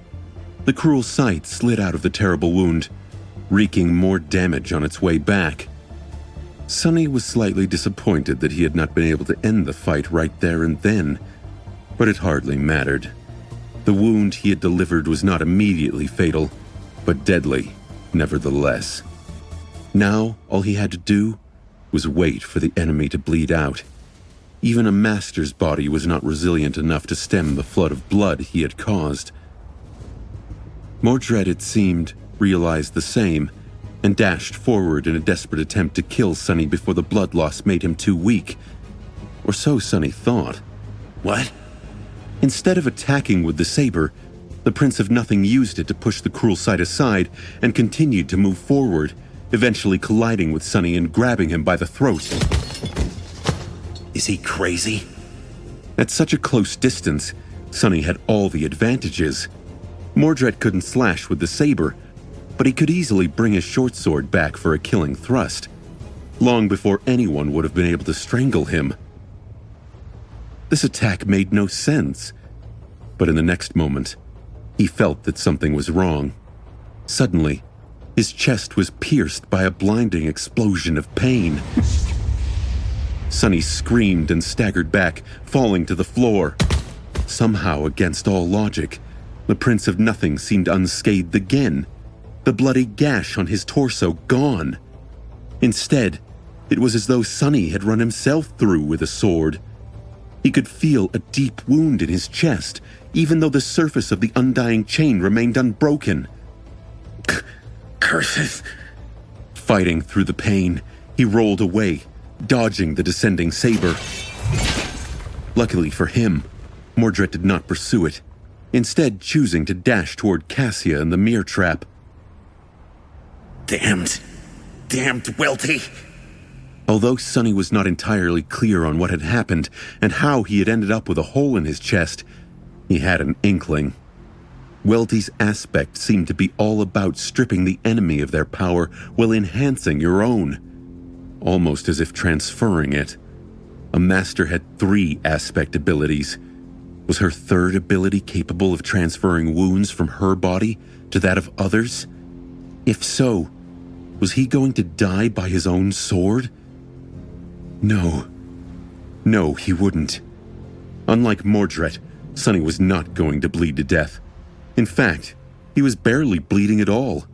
His body was pierced and heavily damaged, but fortunately, it was already stitching itself back together thanks to the blood weave. That didn't mean it didn't hurt like hell, though. Growling from the pain, Sonny stood up and swayed slightly. He felt horrible. Every breath was torture, and his heartbeat was strange and irregular. Every contraction sent a pulse of suffering rolling through his body. It's all right. I've been through worse, I think. Sonny willed the Midnight Shard to manifest itself into existence and tried to assess what was happening around him. Mordred was already upon Cassia, his saber flashing toward her neck. The blind girl met his attack with a skillful block, the quiet dancer ringing clearly as it deflected the enemy's blade. The blind girl survived, but she was pushed back, away from the mirror trap. As soon as her hand left the surface of the wooden box and the flow of soul essence was interrupted, the glow of the engraved pattern shimmered, dimmed, and was then extinguished. Mordred sighed. Not bad, guys. Truly a valiant effort. He glanced at the mirror trap and then brought the saber down on it, turning the box into a pile of splinters and mangled silver plates. Sonny shuddered. Shit. Released from the burden and back to the full might of his stolen body, the Prince of Nothing inhaled deeply, an expression of delight on his face. Then, he turned to Sonny and smiled. Now, who should I deal with first? At that moment, the austere Tachi finished manifesting itself into existence. The unbroken enchantment activated, filling him with newfound power. Its effect wasn't as incredible as when he had been a mere sleeper, but still, quite pronounced. Holding the Midnight Shard in one hand and the Cruel Sight in another, Sonny willed the Mirror Blade to ignite with the incandescent light of the divine flame, and grimaced. Come here, Your Royal Highness. I can promise to kill you quickly. With Sonny in front of him and Cassia behind, Mordred laughed. So fun. Ah, what a pity. I'm really going to miss you, Sunless. With that, he blurred and was suddenly just a step away, the slender saber falling down with terrifying speed. The two of them clashed, with one attacking and the other desperately trying to defend. The ringing of steel merged into one deafening sound. Although it seemed like an eternity, in fact, just a second had passed. The quiet dancer had not even had time to reach them from the other end of the hall to help, and he really needed help. Perhaps if he had not been wounded and under the debilitating effects of Welty's aspect, Sonny would have been able to hold his ground against the deadly prince. With 3 shadows wrapped around his body and the gift of the Unbroken, his prowess would not have been much less than that of a master. But as things stood currently, fighting against Mordred was like trying to fend off a tornado. He barely managed to deflect the killing blows, but couldn't do anything against the rest of the rain of ruthless strikes. The Prince of Nothing fought with terrifying skill and purpose, not leaving Sonny any chances to retaliate. Well, what else did he expect from the heir of War God? The bastard truly lived up to his lineage. The undying chain held, for now, but Sonny knew that it wouldn't be able to protect him much longer. Even when the quiet dancer joined the fray, things didn't change much. Sonny thought feverishly, trying to come up with some trick, some way for him to survive and prevail. But no matter how hard he tried, he couldn't think of anything he could do to win this fight. It all seemed hopeless. Slowly, a creeping fear settled in his heart. Ignoring it, ignoring the terrible pain nesting in his chest, Sonny gritted his teeth and continued to resist with all his might, all his cunning, and all his will. And it was then that Cassia's voice suddenly reached his ears. Open your eyes! He shivered, suddenly experiencing a feeling of a terrifying déjà vu. What? Has she lost her mind? Open your eyes! Open them, Sonny! Sonny couldn't come up with one logical reason to listen to her. Everything in him was screaming against her command. No, he couldn't open his eyes.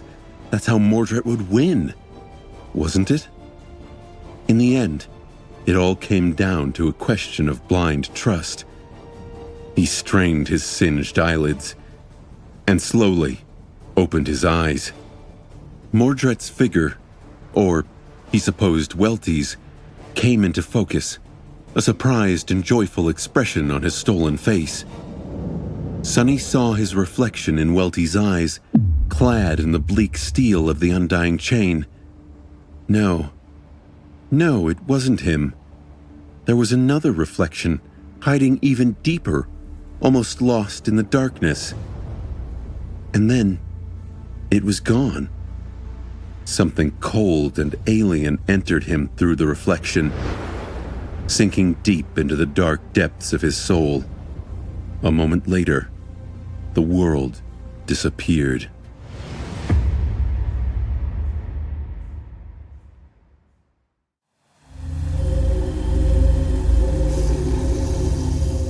Sunny found himself in the tranquil darkness of his soul sea. It seemed as empty and silent as usual.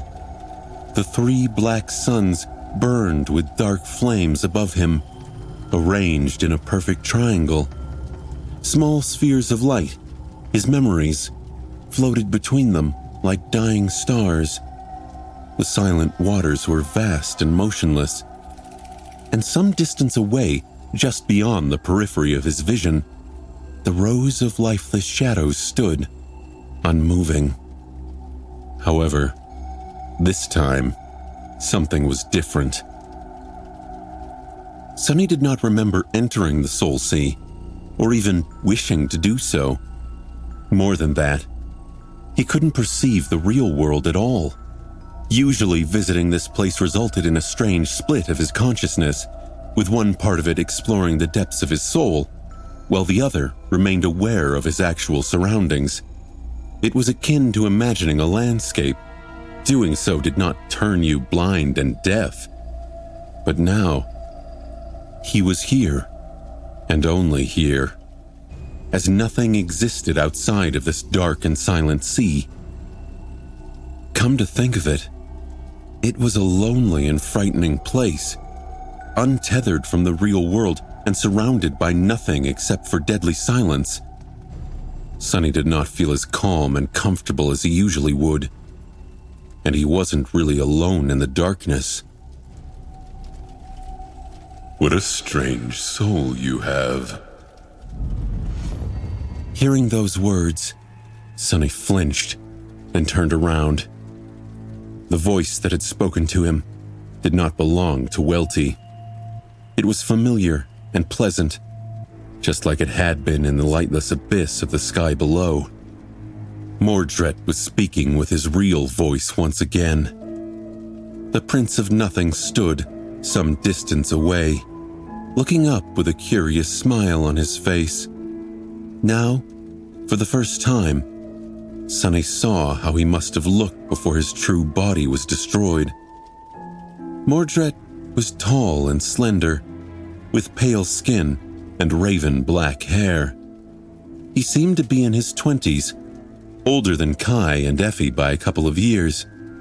His face was sharp and thin, not exactly handsome, but at the same time, charming and strangely beautiful. His most striking feature, though, were his eyes, which didn't seem to possess a color of their own, and instead reflected the world back on itself like 2 pools of liquid silver. Currently, they were as dark and lightless as the endless abyss of the void. Mordred was dressed in a simple tunic, its fabric long devoid of any color. He wore no armor and didn't seem to bear any weapon. However, Sunny could feel immense pressure radiating from his slender figure and knew that he was in mortal danger. What surprised him, however, was that Mordred's face seemed familiar. In fact, he looked exactly like a slightly older male version of Morgan of Valor. The resemblance was too striking to be a coincidence. It could only be shared by siblings. And there was another thing that Sunny saw which made him tense and apprehensive. All around the Prince of Nothing, he could see a pale golden glow, the same kind of beautiful radiance that hid in his own blood and surrounded Nephis, the light of divinity. Spell be damned. Mordred studied the 3 cores of Sunny's soul curiously, then looked at him with a friendly smile. I have never seen anything like it. How kind it was of you to invite me inside, Sunless. I really do wonder what your little friend was thinking. Does she perhaps think that you will be able to resist me? Sunny stared at the invader somberly, then shrugged. How would I know what she is thinking? Trying to understand an oracle is a fool's errand, you know. Mordred chuckled. Wiser words have never been said. Well, I guess we will find out soon. Sunny shifted slightly, then asked, his voice gloomy. Why would you even want to possess my body anyway? Didn't you get Welty already? What's so great about it that you would rather have me than a master? The Prince of Nothing smiled. Who says I can't have you both? That seemed like an answer, but actually, it wasn't. Sunny had already experienced Mordred's habit of dodging questions to be misled this way. He frowned and glared at the mirror fiend, unamused. The invader laughed. So serious. Don't sell yourself short, Sunless. You might be just awakened, but then, who else should I make a vessel? Especially if I wish to ascend myself. Plus, your body suits my current needs perfectly. You have an aspect that gives you both stealth and teleportation abilities. A perfect combination for someone who wishes to escape a saint, don't you think? He took another step forward and continued. I also have never met or heard of anyone else who possesses a divine aspect. Imagine my surprise when I found out that you were just like me. And that thing you have. I am very curious to find out what it is that allowed you to make me blind back in the Ebony Tower. Such a powerful anti-divination artifact will make my life much, much easier. So you see, although I am not too happy about it, taking you as a vessel is a regretful but inevitable choice I had to make. Sunny narrowed his eyes, trying to understand what Mordred was talking about. Making him blind. Back in the Ebony Tower?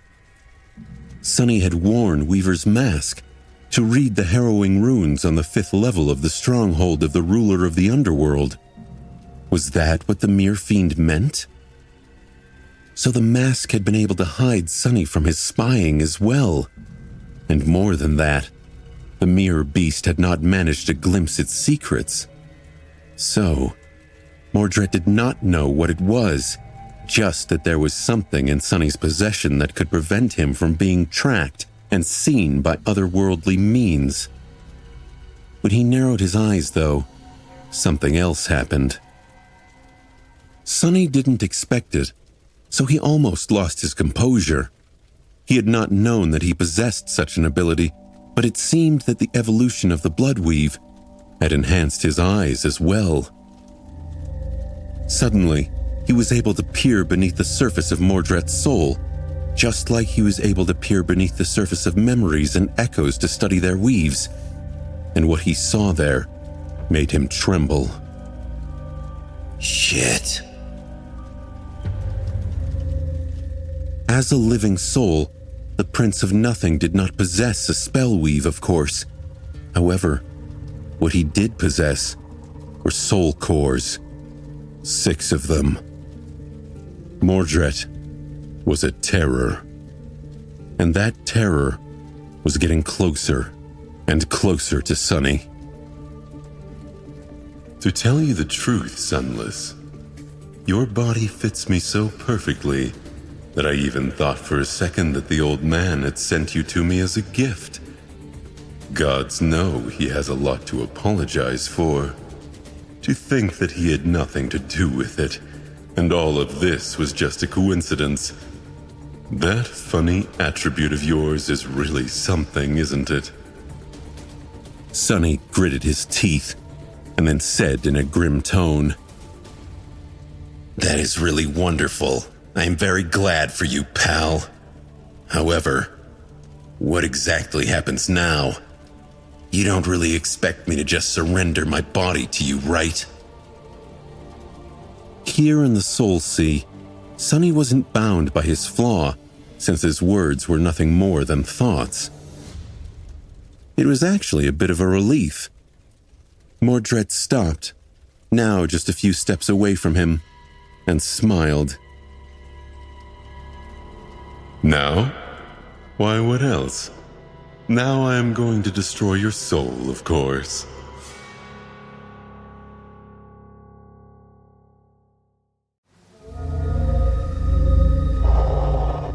Sonny looked down on himself, evaluating his own state. The wound in his chest was gone. However, it wasn't as though he was unscathed. His body, or at least this manifestation of it, seemed battered and beaten. However, it was also full of ferocious strength and vigor, as well as feeling light, as if a tremendous weight had been lifted off his shoulders just a few moments ago. He didn't know how exactly this battle of the souls was supposed to work, but suspected that his current form was a representation of his spirit. He had endured a lot in these recent weeks, enough suffering and fear to crush someone with a lesser will. Sonny, however, had survived far worse, so his strength was not diminished by much. He was still clad in the bleak steel of the undying chain and holding his weapons. 3 shadows lay at his feet, and he could feel the presence of the soul serpent nearby. His enemy, meanwhile, was alone and unarmed. This was Sonny's soul after all. Here, he was bound to have the ultimate advantage, right? Let's see who will destroy whom, you bastard! With a smirk, Sonny commanded the shadows to rise and wrap themselves around his body. Instantly, his strength, speed, and resilience were enhanced many-fold. In the next moment, however, his expression froze. Mordred looked at him, then smiled. As he did, 6 shadows descended upon him like a dark mantle, making the pressure that the Prince of Nothing exerted feel almost suffocating. You didn't think that it would be that easy, did you? A split second later, he was beside Sonny, his fist crashing into the breastplate of the undying chain. As pain exploded through his body, Sonny flew back and fell onto the still water, sliding across it into the darkness. Before he could even rise, Mordred was already upon him, his foot slamming into Sonny's ribs. Sonny yelped as he was thrown into the air, then felt another blow landing on his chest, pushing all air out of his lungs and sending him plummeting back down.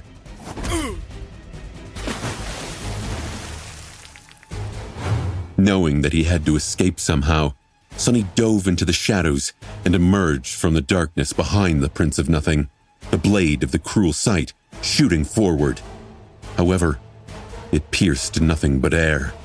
Mordred had turned into a shadow himself and disappeared without a trace, his laughter echoing across the surface of the silent sea. Weak. Too weak. Something struck Sonny in the back, sending another explosion of pain rolling through the very core of his being. He groaned and tried to slash with the midnight shard, but the enemy was already gone. A moment later, he was kicked in the abdomen, and then ruthlessly slammed across the face. Mordred's fist felt like a sledgehammer. No, like a mountain descending. Half blind and disoriented, Sonny fell to his knees, spitting blood. What the hell? This was not how he had imagined things going. The damned mirror fiend clearly had to weaken his prey before attacking, so his victory was not set in stone. There was a way to defeat him somehow, and since Sonny's spirit had not been broken, he had expected to be able to prevail. However, the bastard was just too powerful. How was he supposed to resist such a terrifying force? Worse than that, Mordred seemed to be able to mirror all of his powers. Bastard! Lost from light! Stop! Sonny screamed. It was a gamble, but maybe... The Prince of Nothing laughed again, then struck Sonny in the side of his head, almost blinding him. Sorry to say this, but that trick is not going to work. Hurting and hoping to escape the next blow, Sonny turned into a shadow again. This time, however, he wasn't in a hurry to attack and remained incorporeal, thinking. Before he could form a single thought, however, another shadow lunged at him from the darkness, and suddenly he was in the throes of indescribable agony, his very soul damaged and cracked. With a stifled shriek, Sonny escaped from the shadows and assumed his human form again, only to be ruthlessly struck down a moment later. He fell on his back and desperately gulped for air, but his lungs seemed to be paralyzed. All he could do was try to block the next blow, only for it to fail, and another wave of pain spread through his body. God damn it! Sonny used Shadow Step to disengage, but his enemy simply followed. He deflected one strike, almost managing to cut Mordred's forearm open, but the Mere Fiend was just too fast, strong, and skilled. No matter how hard Sonny fought, it was all useless. No matter what strategy he tried to implement, Mordred saw right through it. Fighting against the Prince of Nothing was like fighting against death itself. He was terrifying, inevitable, and final. There was no escape. But Sonny was not going to give up. At this point, he wasn't even sure that he knew how. He gritted his teeth, endured the pain, and fought. After what seemed like an eternity, beaten and bloodied, Sonny was thrown down again. The helmet of the undying chain was bent and deformed, pressing into his temple and obstructing his vision. He dismissed it and raised a hand to defend himself, but it was easily wrestled down. Mordred had a few bruises of his own, but looked infinitely better than Sonny. Grabbing him by the throat, the banished prince inhaled deeply and then asked in a somber tone, Haven't you had enough? Why don't you just surrender? I am not enjoying this one bit, you know. Sonny looked at him through the red haze and grinned, his teeth painted red by blood. Really? Too bad. 'Cause I'm actually having the time of my life. With that, he lowered his head and tried to sink his teeth into Mordred's hand. The Prince of Nothing sighed, then hit Sonny in the face, sending him rolling away. Crap. That one really hurt. Sonny slid a few meters and came to a rest just beyond the rows of silent shadows. He tried to stand up, but the world suddenly spun around, making him fall back down. A quiet groan escaped from his lips. Mordred shook his head dejectedly, and then walked over to the cruel sight, which lay on the surface of the tranquil waters where Sonny had dropped it.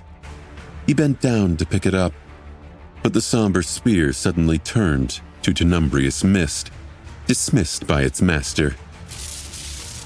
The Mere Fiend remained unperturbed. He lowered his fingers into the water and caught the reflection of the fearsome memory.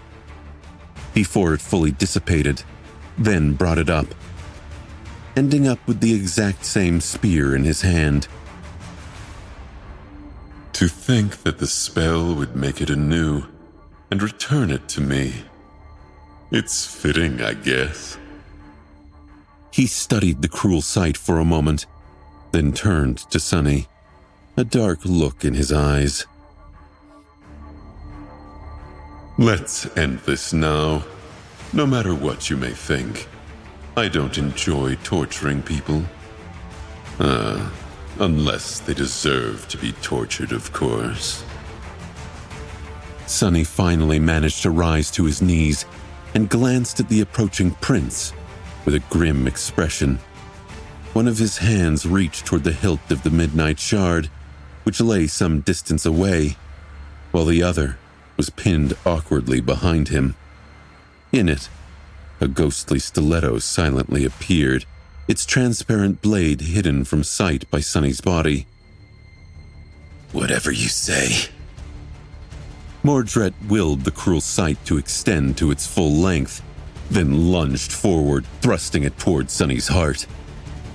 Sunny tensed, prepared to dodge, but before he had the chance to, he was suddenly covered by a massive shadow, and a long, multi-jointed arm appeared from somewhere above, blocking the blade of the spear with its terrifying bone claws. Sunny blinked. Mordred froze too, and then slowly looked up.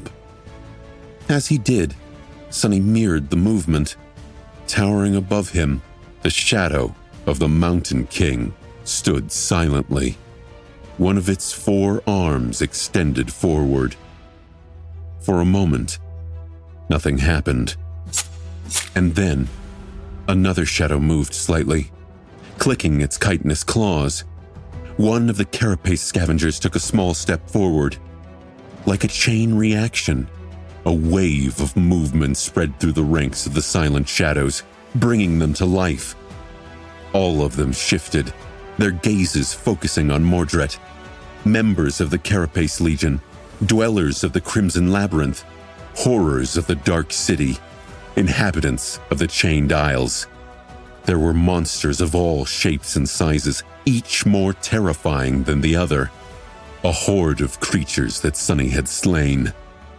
There was an abominable spire messenger, a nest of slithering vines, a tall knight in a heavy suit of intricate armor, a strange creature with a chest in place of a head, and many, many more. For the first time, confidence drained from Mordred's face, and he paled. Taking an involuntary step back, the Prince of Nothing hesitated, then said evenly, Sunless, my dear friend, tell me, why is there an army of dead nightmare creatures hidden in your soul?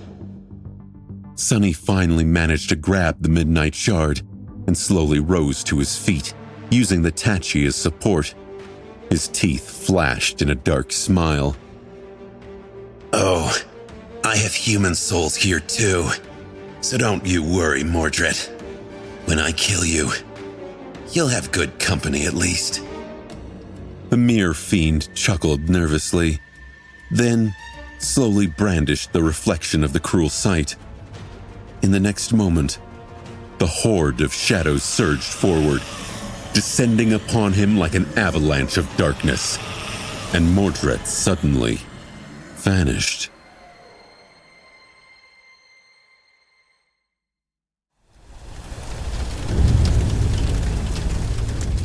Sunny opened his eyes, disoriented. The orange glow of the fire and the dancing shadows on the shattered walls, the smell of blood, a tearing pain in his chest. He had escaped the Soul Sea and returned to the scorched heart of the Night Temple. He had prevailed. But what was going on? It felt as if he was falling. Why was he falling? Sunny crashed onto the cracked stone plates of the floor and heard Welty's body falling somewhere nearby. A tortured groan escaped from his lips, and then a stifled curse. What the hell? Although his battle with Mordred had lasted a while, it seemed that just a single moment had passed in the real world. That time had not even been enough for Sunny to properly fall down. Now, with time moving normally again, he'd fallen. Hard. The quiet dancer was still in the same position, and Cassia was still rushing over, dagger in hand. I survived? He had. But why did it feel like he was forgetting something? Sunny strained his wounded body, trying to sit up. He felt exhausted and weak, both from his physical injuries and from the damage his soul had sustained in the harrowing battle against the Prince of Nothing. What was it? What was he forgetting? Cassia was already by his side, reaching out to help him sit. Her rapier hovered in the air, and then turned, the tip of its blade aiming at Welty's unmoving form. Suddenly, Sunny's eyes widened. Oh, right. Where did Mordred disappear to? Sonny raised his head, pointing at Welty. Kill her! The quiet dancer was already flashing through the air, reacting faster than its master. Cassia frowned. What? Isn't he dead? But it was too late. Welty suddenly moved, her hand shooting forward to catch the flying rapier by the blade. The sharp point stopped just a few centimeters away from her throat. No, Mordred wasn't dead. He had simply run away, retreating from a fight that he knew he wouldn't be able to win, back to his previous vessel. Cassia stared at the Prince of Nothing in shock, and then shrieked when thin cracks appeared on the blade of the graceful rapier. She hurriedly dismissed the echo, saving it from the crushing grip, and pulled Sonny to his feet. What do we do now? Sonny saw the body of the ascended knight stirring as if slowly coming back to life. Her hollow eyes suddenly glistened, becoming full of dark will and lethal intelligence once again. His heart skipped a beat. Now that Mordred had failed to both enslave and possess Sonny, there was only one use for him left: torture the Weaver's mask out of him, and then dispose of what remained. With that fiend wearing a master's body, what were they supposed to do? Sonny thought over every possible strategy or solution, anything that he could throw at the prince. Then it hit him. He had the perfect response to Cassia's question of what to do next. He glanced at Cassia with a determined expression, and then screamed, Run! Now! Mordred wasn't the only one who knew when to remove himself from a hopeless situation. Pushing Cassia toward the large hole in the wall of the former stronghold of the Valor forces, Sonny turned his back on Welty, who was slowly rising to her feet, and sprinted away as fast as he could. His eyes were tightly shut so that the bastard couldn't spy on them through the reflections. The Night Temple was a large place. With some luck, they would be able to play cat and mouse. Or rather, 2 small mice and a giant, vicious tiger. With the damned prince for a few days, hopefully, St. Cormac would arrive soon. As he was diving through the breach in the wall, a mocking voice assaulted him from behind. What? Leaving so soon? Feeling Mordred taking a step forward, Sonny dismissed the heavenly burden. Pierce's corpse, which was still pressed against the ceiling, suddenly plunged down and crashed right in front of the mere fiend, forcing him to jump back and slow down a little. Without turning his head, Sonny threw the broken oath behind him, then sent the ordinary rock flying into the depths of a random corridor and ran in the opposite direction with Cassia. As they rushed away, the rock ricocheted off the walls and screamed loudly in Sonny's voice. Run! Run! Run! Sonny didn't expect his tricks to slow down Mordred for long, but with enough of a head start, they were bound to be able to disappear into the confusing labyrinth of the great cathedral. They just had to get out of the inner sanctum in time. Once outside, catching them would be much harder. He might not have been a match for the Prince of Nothing in direct combat, for now, but when it came to stealth and traversal, Sonny had a distinct advantage. Not only could he use Shadow Step to jump across large distances, but he could also use his shadows and senses to scout, spy on the enemy, and navigate in the darkness. Mordred, meanwhile, was only able to see through reflections, which were few and far between in the Night Temple. Hiding from him was not an impossible task, especially with the help of Cassia and her uncanny intuition. The blind girl might slow Sonny down somewhat, but having her with him was still a boon. Just as he thought that, Cassia suddenly pulled him into a barely visible mouth of a narrow corridor, which then led them to a small staircase. They ascended it and ran through a circular hall, sliding down the domed floor, then climbing back up. As they did, an echo of a deafening crash reached their ears, announcing that the Prince of Nothing was not too far behind. What was the bastard doing, breaking through stone walls instead of searching for a path? The interior of the citadel was bizarre and confusing, so Sonny quickly lost his sense of direction. All he knew was that they weren't moving toward the familiar exit out of the inner sanctum, nor were they approaching the central bell tower. His doubts were dispelled, however, when Cassia opened a narrow wooden door, and cold wind hit him in the face.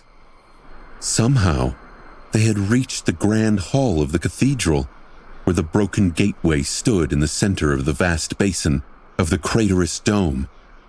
Instead of entering through the tall gates of the inner sanctum, Sonny and Cassia appeared on a hidden gallery circling the hall's perimeter high above. Almost at the same time, a familiar figure emerged from the gates far below. It was Mordred. Their enemy was now directly beneath them. Sonny held his breath, silently praying that they hadn't been seen or heard. Had they been found out already?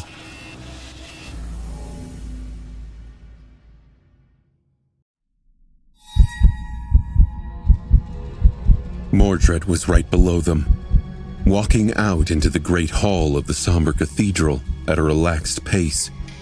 Above his shoulders, a dozen blinding orbs of light hovered in the air, throwing white reflections off the dark stones. Sonny silently stepped back, pulling Cassia with him.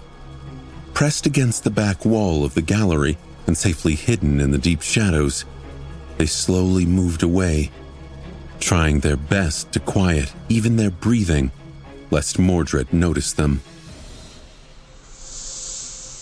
Below, the spheres of light suddenly shot in different directions, illuminating a large portion of the dark nave. Luckily, the radiance did not reach the hidden gallery, be it just barely. What it did reach, though, were the hundreds of mirror shards scattered around the vast expanse of the inverse hall. Each of them shone, reflecting the white light.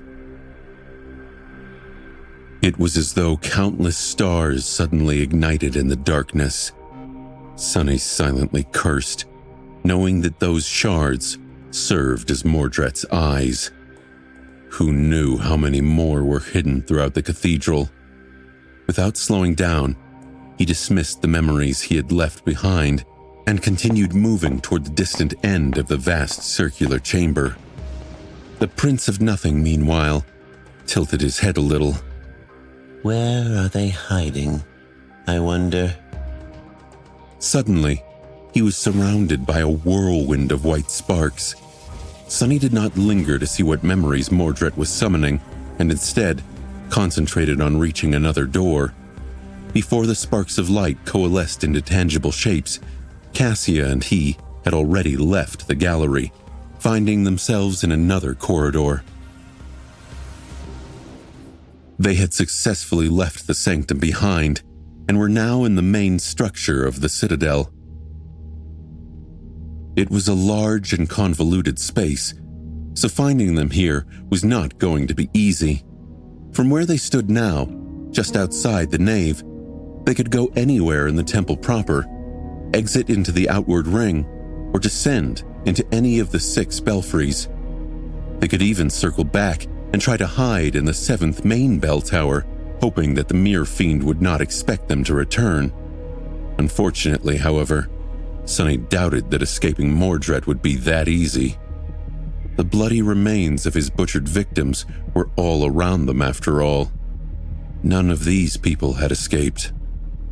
He hesitated for a moment, then pulled Cassia in the direction of the outward ring. That was the part of the citadel they both knew the best, which was an important advantage. Of course, the banished prince understood that too, which meant that he would most likely be moving there too. This was a risk Sonny had to take. At the end of the day, their goal was to escape, and they could only do that by reaching the sealed gates of the Night Temple. A few hours passed, filled with fear and tension. Sunny and Cassia moved through the main structure of the cathedral, getting closer and closer to the outward ring. On the way, they took a short break, partially to eat and replenish their strength, but mostly because he simply couldn't walk anymore. The exhaustion and pain were taking their toll on Sunny. Finding a safe spot, he fell to the floor and remained motionless for a while, breathing hoarsely. Then, he dismissed the breastplate of the undying chain, pulled the shirt hiding beneath up, and tentatively explored the dire wound dealt to him by Mordred. It didn't look great.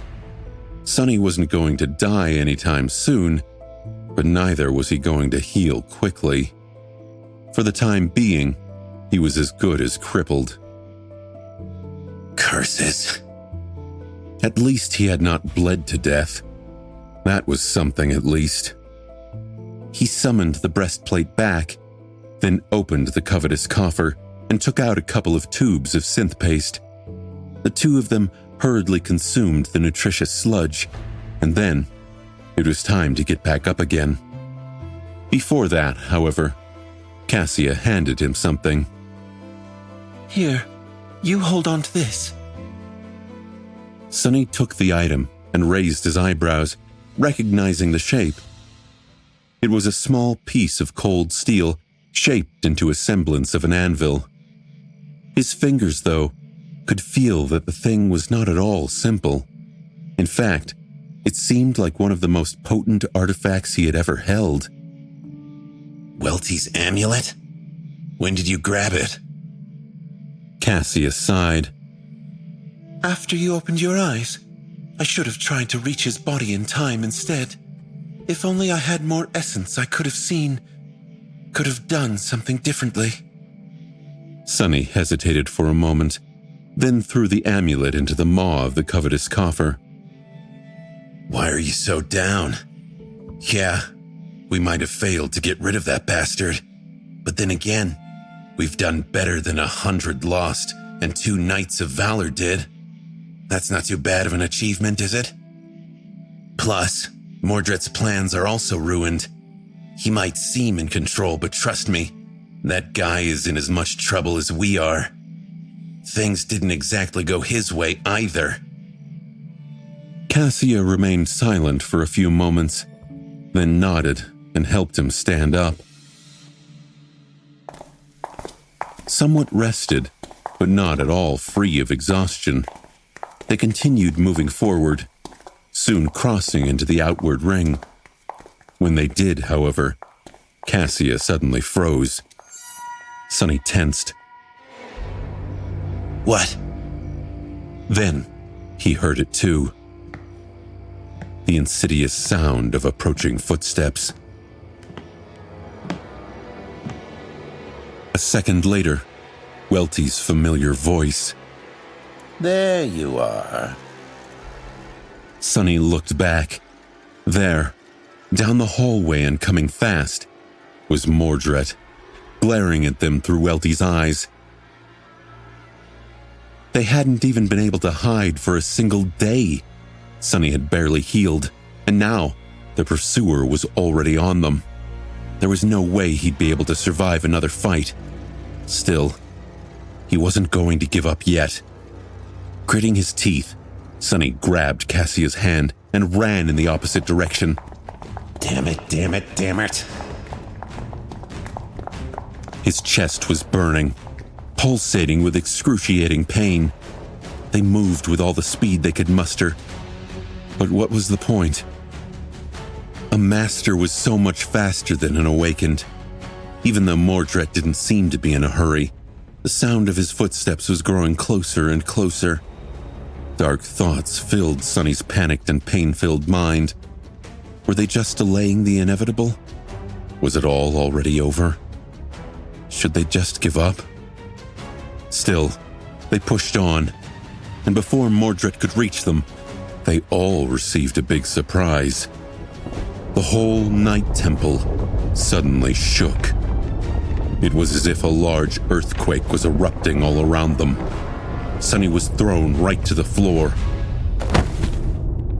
An explosion of pain radiated through his body, and a moment later, his shadow sense was not constrained by the outer walls of the citadel anymore. It pierced the black stone and easily reached into the vast emptiness beyond.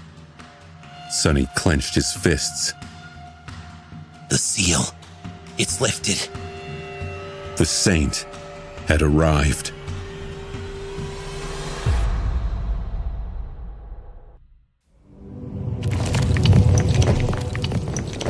At that point, Sonny and Cassia weren't too far away from the gate chamber, the place where they had stumbled upon a morbid discovery soon after escaping from the cage.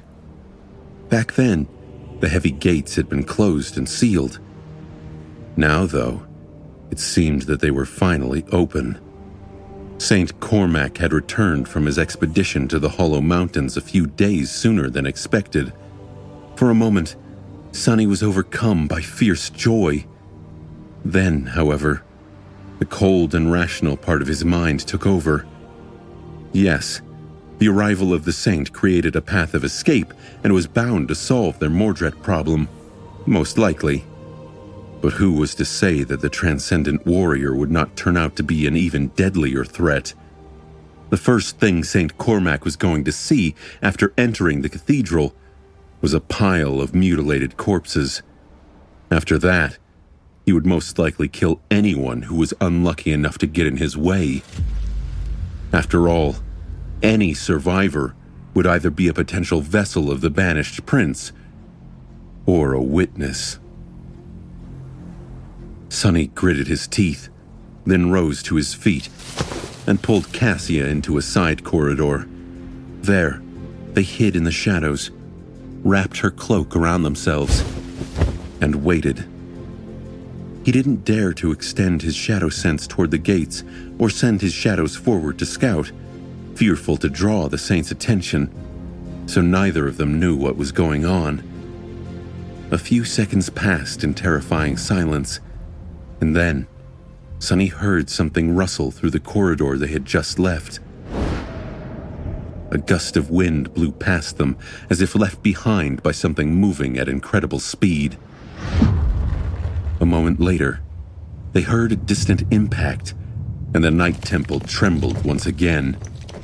It seemed that Saint Cormac had already found Mordred.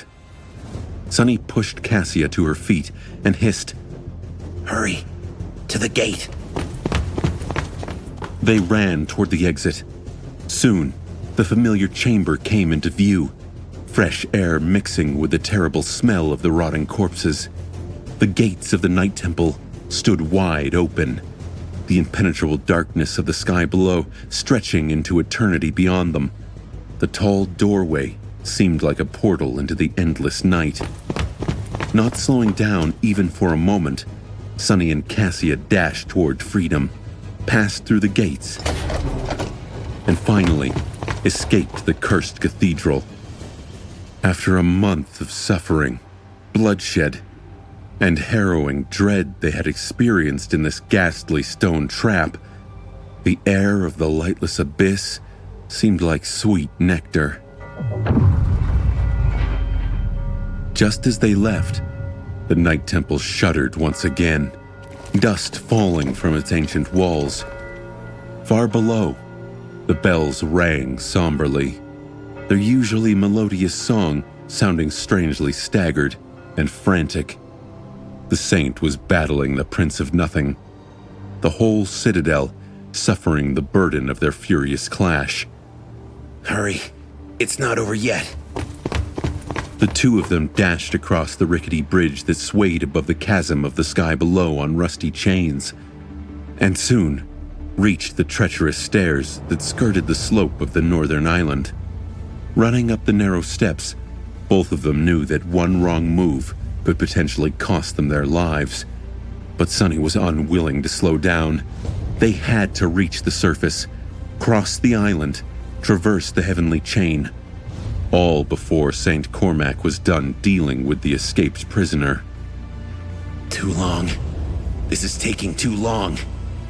Sonny hesitated for a moment, then summoned the heavenly burden. Climb onto my back. Cassia lingered, then did as she was told. He drove the black needle between the plates of the undying chain, cursed, and then threw his hand forward, the triangular blade of the prowling thorn shooting into the overhanging stone slope. With the girl's weight added to his own, the speed of their ascent wasn't too fast. However, with the help of the kunai and its invisible string, Sunny was able to increase it somewhat. It was an arduous and nerve-wracking journey. The two of them were like a spider scaling the mountain with the help of a single thread of silk. The difference was that the mountain was even steeper than a 90-degree straight incline, and there were furious winds threatening to either crush them against the stones or throw them away into the darkness of the sky below.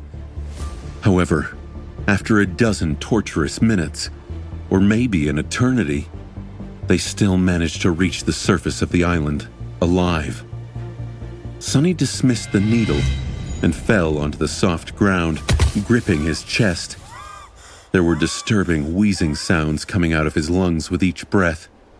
He lay motionless for a few moments, and then allowed Cassia to pull him to his feet.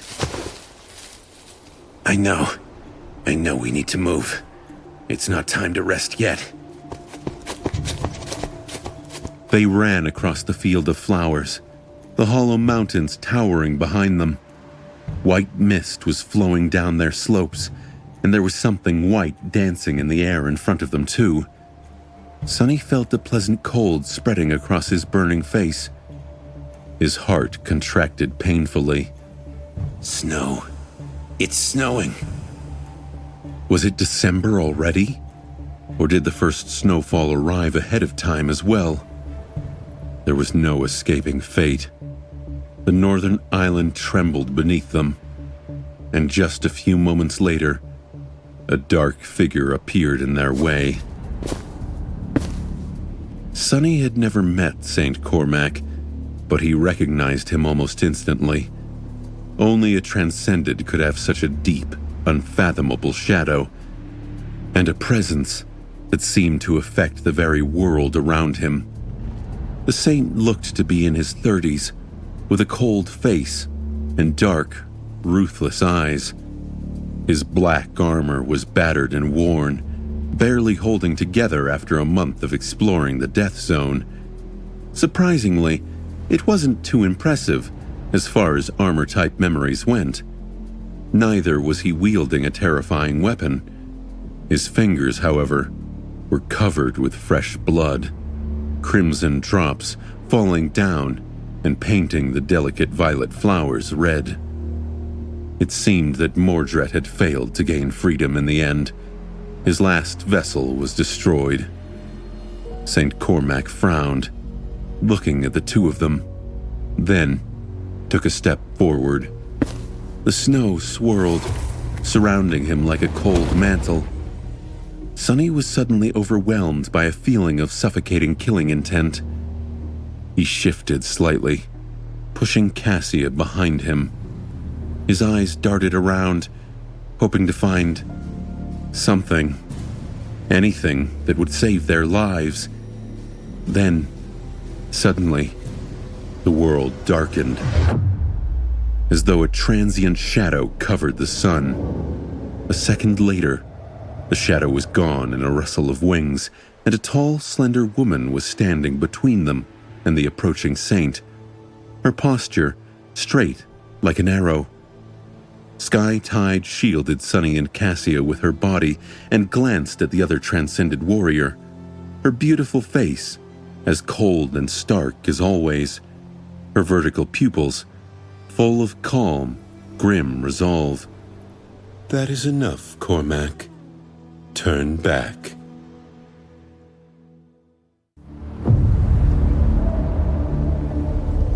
Sunny staggered back, stunned by the sudden appearance of St. Tyrus. A tense, dangerous silence settled over the island after she spoke, with only the wailing of the wind breaking it. Snow danced in the air, slowly settling onto the cold ground. His heart was beating like a caged animal. Where did she come from? What is going on, damn it? Cormac scowled and looked at the slender woman with a dark expression on his stern, weathered face. The saint did not seem amused by the sudden appearance of the leader of the Whitefeather clan. Skytide, stay out of this. St. Tyrus didn't move, still shielding Sunny and Cassia with her slender body. The wind picked up, and the clouds seemed to become heavier as if expressing her suppressed emotions. I think not. Cormac winced, resentful sparks appearing in his eyes. You don't know what you're interfering with, Tyrus. Get out of my way. This is not your business. She shifted slightly, the howling of wind growing louder. The violent flowers bent, pressed down to the ground. This is my land. These awakened are of my citadel. Anything that happens here and to them is my business. The other saint sighed, then took a step forward. The entire garrison of the Night Temple was wiped out. These two are the only witnesses. Are you sure that you want to make their fate your burden?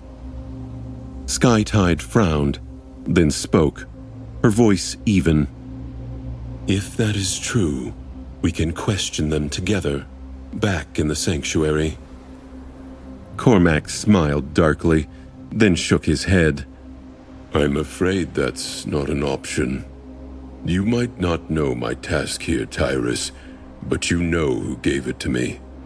Obstructing me in this matter is the same as obstructing the will of Valor. You wouldn't want to do that, would you? A corner of Skytide's mouth suddenly twisted upward. She stared at the fearsome saint and spoke, a hint of mocking in her voice. How is he going to punish me? Exile my clan to a remote frontier region, maybe? Oh, wait. She took a step forward as well, her tone changing, becoming darker and heavier. The clouds swallowed the sun, submerging the world into shadows. You have forgotten, Cormac. I am Skytide of the Whitefeather clan, not Valor. I am a vassal of the king, not his servant. 6 years ago, I looked the other way and allowed your odious scheme to happen. I have regretted it ever since. This is my land, my isles. You are only a guest here. I warn you, do not test the limits of my hospitality. As she spoke the last words, a deafening thunderclap resounded, rolling across the chained aisles like a herald of heavenly wrath. Cormac stared at her, unimpressed. An expression of contempt appeared in the depths of his cold, dangerous eyes.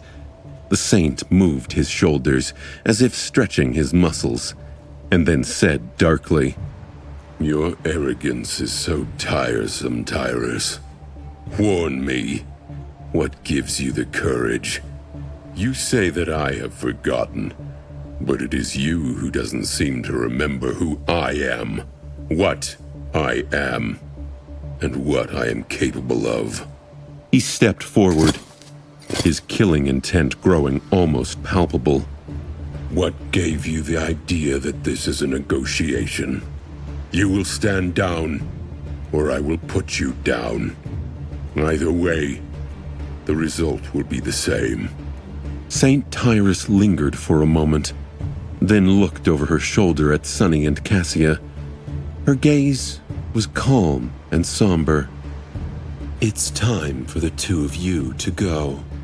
Sunny took a step back, his mouth suddenly dry. He opened it, trying to force out a question. But what about... Skytide was already looking at Cormac, who was approaching with steady steps. Her hair danced in the wind like a stream of pale gold. Run. You won't survive the fury of this battle. Sunny hesitated for a split second, then grabbed Cassia and ran. They dashed away from the two saints, heading for the distant edge of the island. He didn't know what a fight between transcendents would look like, but had no doubt that mere mortals like the two of them had no place in the middle of it. Crazy. The world has gone completely crazy.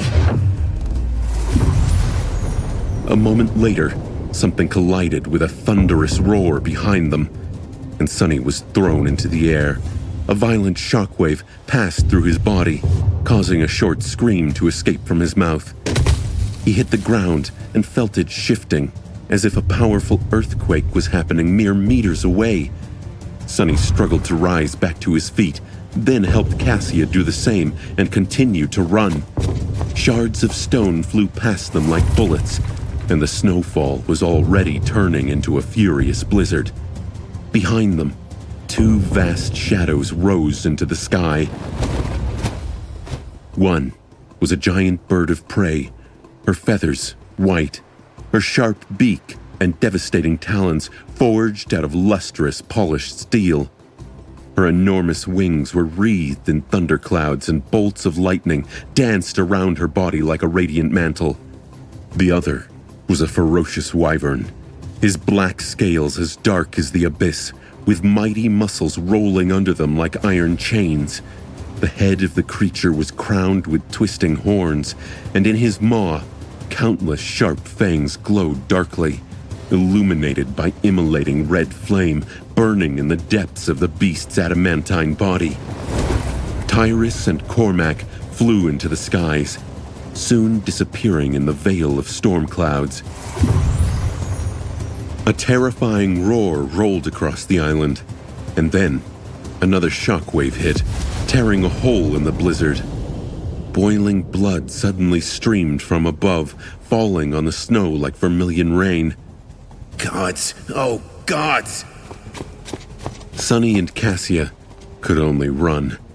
From time to time, a violent tremor threw them to the ground. The hurricane wind threw snow and sharp bits of ice into their faces, and their ears were ringing from the thunderous cacophony of the titanic battle happening somewhere above them. They were almost to the edge of the island, ready to jump onto the chain, when there was a sudden lull in the terrifying havoc. And then, two shadows fell down from the skies so fast that Sunny couldn't even tell who was who. The saints collided against the center of the island with such force that its surface swayed like water. The shockwave of the impact was so fierce that it instantly obliterated the field of flowers, blew away the top layers of the soil, and made the stronghold on the northern edge crumble into dust.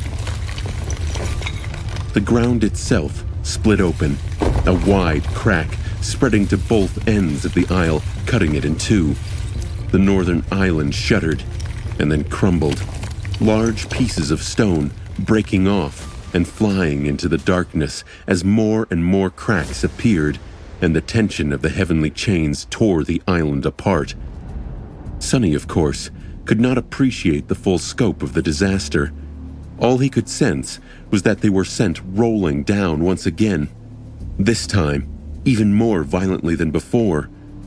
Only this time, instead of soil or stone, what they found beneath them was nothing.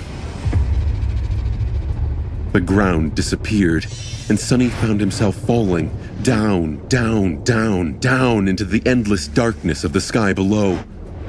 All he could do was grab Cassia and hold her close, making sure that they weren't separated. Bloodied, mangled, and weak, they plummeted into the abyss as all around them devastation reigned. The night temple cracked and disintegrated into a rain of black stones. The 7 bells rang mournfully as they disappeared into the void. The colossal chain that served as one of the anchors of the chained isles shot toward the hollow mountains, colliding with their slopes with enough force to make the ancient slope shatter and create a momentary hole in the veil of flowing mist. Luckily for Sunny, his eyes were still closed, so he didn't see what hid beneath. And somewhere, in all this chaos, the two saints continued their harrowing battle. Sunny held Cassia tightly and fell, happy to be getting further and further away from that clash with every second. After a while, the sounds of the fighting disappeared far above. The signs of destruction disappeared too, as well as the last remnants of the light. Now, they were falling through absolute darkness. In complete silence and solitude, with nothing threatening their lives. It was sort of peaceful. Sunny sighed, finally allowing himself to open his eyes, then glanced at Cassia and forced out a weak smile. See? We're not dead. Your vision was a bust again. She trembled. How are you so calm? We are falling into the sky below. Not dead. Yet. He tried to laugh, then winced and decided against it. This place is actually not so bad. Just wait for a little. We'll fall for a bit more, and then I'll summon memories to either guide us back up or push us toward the rift. We have food and water at least. You won't believe what I had to eat the last time. Remembering the dead mimic, Sunny shivered. Yeah, this is definitely not bad, believe me. It could have been so much worse. However, as soon as Sunny said that, something changed in the lightless void. A swift shadow shot toward them, surrounded by a circle of furious light. What? Before Sunny could even react, two hands extended toward them, one grabbing him, the other closing around Cassia's cloak. With nothing to stand on, they were as defenseless as Pierce had been moments before Sunny killed him. Oh, thank gods I found you. He blinked. That voice. Why did it sound familiar? Sunny stared into the light, his eyes slowly adjusting to it. Soon he was able to see the shape of a paper lantern that floated in the air, just above the shoulder of a tall, infuriatingly handsome young man in needlessly fashionable armor. Sunny opened his mouth, then closed it, then opened it again. Kai? What the hell are you doing here? The charming archer smiled, an expression of joy and profound relief appearing on his face. What else? Rescuing you, of course.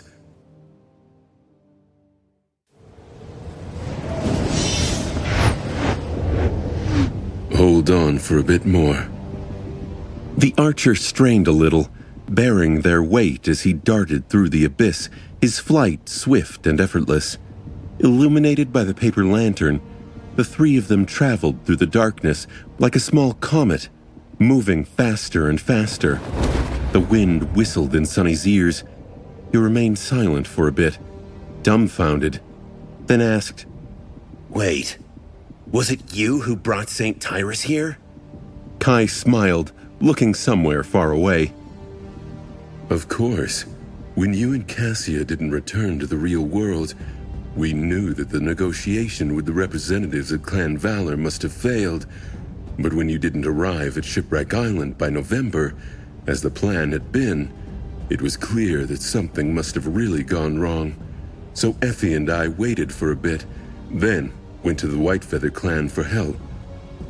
He paused for a moment, and then added, Eventually, we decided to come to the Night Temple ourselves. That was a week ago.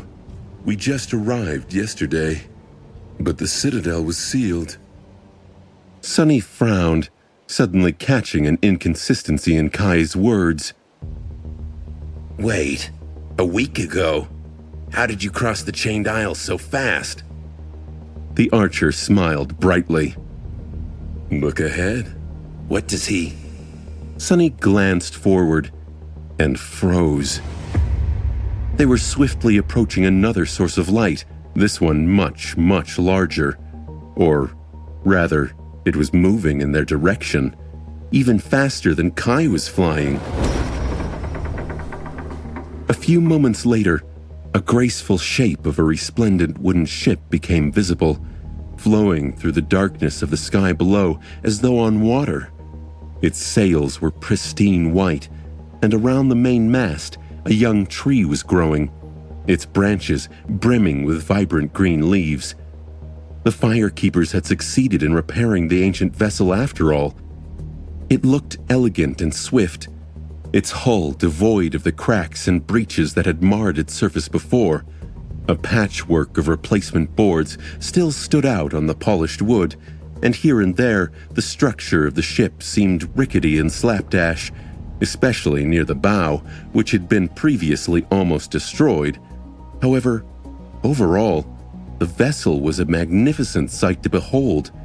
There was a battery of light memories illuminating the ship, an especially bright one burning at the tip of a long and sharp bowsprit. Human figures could be seen on the deck, moving around in a hurry. Sonny stared at the swiftly approaching ship, stunned by the sight of it. It was hard to believe that this had been the same abomination-infested wreck he knew. Now that the ancient vessel was repaired, it looked almost the same as on the golden coins he had sacrificed to the altar of Noctis. Kai accelerated even more, then slowed down and landed on the wooden deck smoothly. Feeling a solid surface under his feet, Sonny swayed a little and looked at the firekeepers that surrounded them. Then he sighed and fell down, instantly losing consciousness. After that terrible day, no, a terrible month he had, some rest was long overdue. A couple of hours later, Sonny came back to his senses. He was laying near the main mast of the ship, under the branches of the young tree, a soft pillow under his head and a warm blanket covering his body. He still felt terrible, but mostly due to the soul damage Mordred had dealt him. The physical wounds were not bothering him too much anymore. It seemed that while Sonny was out of it, the healer of the firekeepers, Shim, had treated him. I am actually alive. What a miracle. He grimaced and sat up, then stared into the darkness for a bit. The ancient vessel was swiftly flying through the abyss, descending into its depths. Due to that, his body felt nice and weightless. Sonny dismissed the outer layer of the undying chain and studied his chest where the terrible wound had already closed, be it just barely. Now that he was conscious, he would be able to stitch it up or at least cover the gash with a bandage, as well as properly take care of the countless smaller injuries on his body. Satisfied with his state, Sonny looked around. Noticing Cassia sleeping nearby, her face was calm and peaceful. He remained still for a few moments, coming to terms with the fact that their harrowing adventure seemed to be over. Of course, in the future, he was going to have to deal with its consequences. And even before that, the second nightmare awaited, perhaps much more terrifying. But at least they were free of the damned Night Temple. What a fiasco. He didn't get to dwell on his frustration for long, however, because a delicious smell suddenly reached his nostrils. And a few moments later, Effie appeared nearby, carrying 2 plates of something that seemed like real, freshly cooked food. Sonny's eyes glistened, and his mouth instantly watered. The huntress grinned and handed him a plate. Here you go, Doofus. Welcome aboard. He flashed her a smile, and then attacked the food like a ravenous beast. Effie sat down on the deck and placed the second plate near Cassia, who stirred awake soon after. A few minutes were spent in silence, disturbed only by the sound of energetic chewing. At some point, Kai landed nearby and joined them, an easygoing smile on his face. Finally, Sonny was done with his meal and pushed the plate away. Hey, Effie, about that marriage proposal of yours. I might have changed my mind. She scoffed. You wish. He chuckled, then glanced into the darkness that surrounded them from all sides. From the fact that we're descending, I get it that we're going toward the Ebony Tower? Kai nodded. Yes, we're moving down and toward the tear as fast as we can. You will have to guide us to the rift in the flames once we reach them. Whatever had happened in the Night Temple, we thought that ascending should take priority.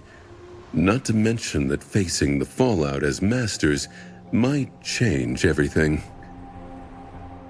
Sunny remained silent for a bit, then smiled crookedly. Good thinking. As soon as he said it, though, his face darkened. Sunny suddenly looked up, and then paled a little. Get ready. Something is approaching. They hurriedly stood up and summoned their weapons. The firekeepers did the same, staring into the darkness with tense faces.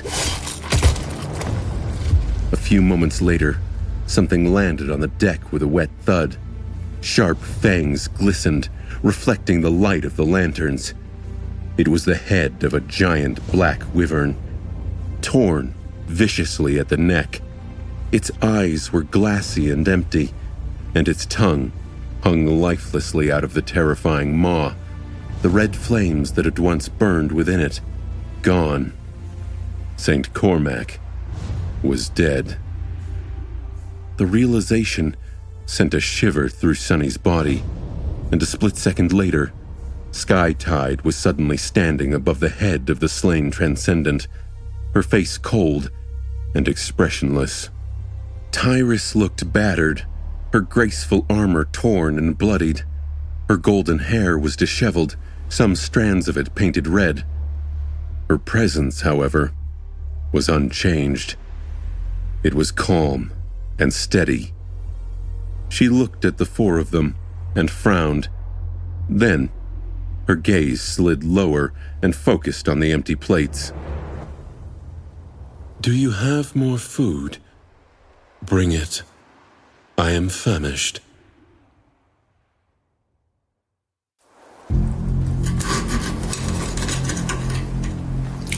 As the saint ate, not at all perturbed by the head of the terrifying wyvern staring at her with dead eyes, the rest of them stood awkwardly and waited for her to satiate her hunger.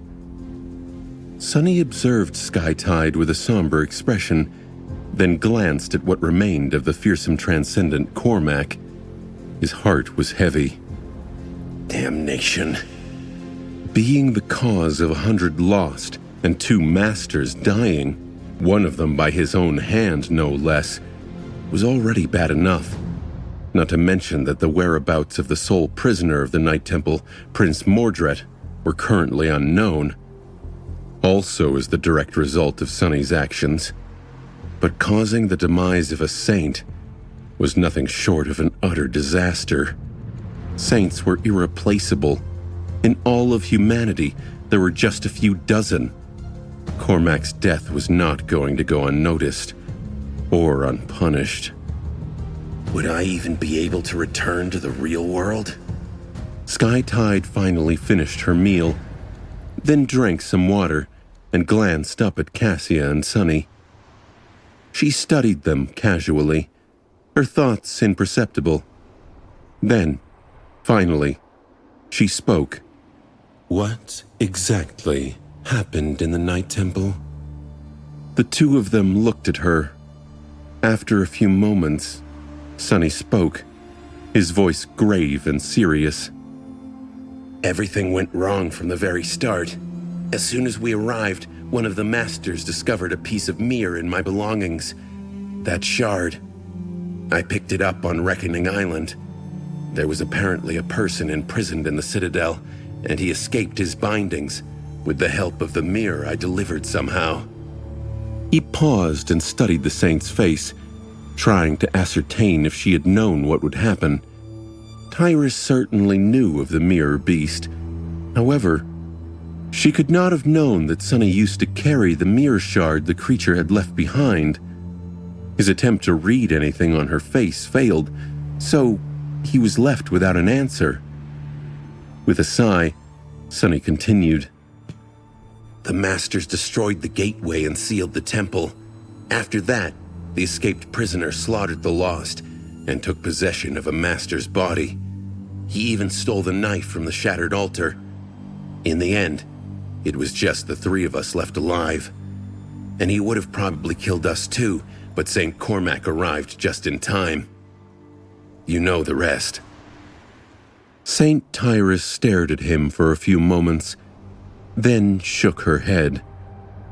So the prince still lives. How could this be? She frowned and looked over the side of the ship, seemingly deep in thought. Then she turned back and stared straight at Sunny, her eyes boring into his head. Where is he now? Sunny shrugged. That we don't know. St. Cormac must have destroyed his body, but as to where his soul went, your guess is as good as mine. He is probably hiding in one of the mirror shards, falling into the sky below with the rest of the Night Temple as we speak. Sky Tide remained silent for a while, then sighed. I see. You did well to survive. Don't worry about the rest. There are no witnesses left, and even the Citadel itself is gone. I will deal with the fallout as well as I can. However, it will be good for the two of you to disappear for a while. Proceed to the Seat of Nightmare as you have planned and challenge it. By the time you return, if you do, the worst part will be over. The situation will be different too. She rose and glanced into the darkness of the sky below, a somber expression on her face. Now that the Hollow Mountain's anchor is no more, the chained isles will shift and change position. That will cause a mass migration of the nightmare creatures, both those from the surface and those from the dark side. Even some of the corrupted abominations might move to new hunting grounds. I will have my hands full for the foreseeable future, so we won't see each other again for a long time. Good luck to you. Sunny stared at the beautiful saint, then at the head of the wyvern. He cleared his throat. I am sorry, Lady Skytide, but won't you be in trouble? Killing a saint is not something that can be simply forgiven, no matter your status. Right? Tyrus lingered, then shook her head. I will be punished, sure, but not too severely. Do you understand why? Sunny glanced at his friends, who had the same confused expressions. Not really. She sighed. There were 12 saints who swore loyalty to the great clan Valor, one less than those who are sworn to the great clan Song. Now, there are 11, while Song still has 13. With Song Seishan back from the Forgotten Shore, that number will soon increase even further. While Lady Morgan is still too young and lacks the experience to challenge the Third Nightmare, the balance of power will be broken. Sunny listened to her words attentively. So the great clans are at odds with each other. The two strongest are, at least. Makes sense. Skytide frowned, remained silent for a few moments, and then spoke. With the gap widening so drastically, Valor can't afford to lose me, or any more of their saints. So, I will be fine, more or less. That is also the reason why you will be too. He raised an eyebrow. Us? What do we have to do with any of this? Tyrus smiled slightly, looking at him, Cassia, Effie, and Kai. Right now, the four of you are merely people who have raw potential. You are valuable, but not irreplaceable. However, should you survive the second nightmare and ascend, you will prove that you have the courage, skill, and determination to realize that potential. You will prove that you can be saints, and with that, you will have become precious. When you return, the great clans will not only be unwilling to eliminate you, they'll be fighting for the right to have you. Sunny scowled. Connecting that statement with what Master Jet had told him before, his eyes grew bleak. What if we don't want to be had? Sky Tide looked at him for a while, then turned away. Her voice sounded even. Well, then you're just out of luck. With that, she jumped up. A gust of cold wind suddenly enveloped the deck of the flying ship, and a moment later, a massive shadow separated from it and shot upward, soon disappearing into the distance. Sunny, Cassia, Effie, Kai, and the Firekeepers were left standing in the darkness alone. Sunny looked at his companions. They were all silent as they took in what they'd just heard. Their situation was, in some ways, better than they could have expected. However, in other ways, it was so much worse. What could one say at a time like this?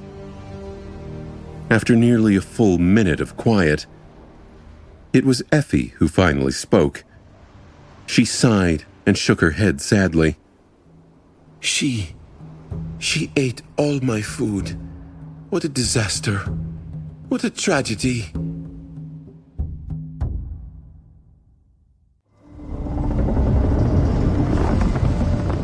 The flying ship soared through the darkness, descending deeper and deeper into the empty void.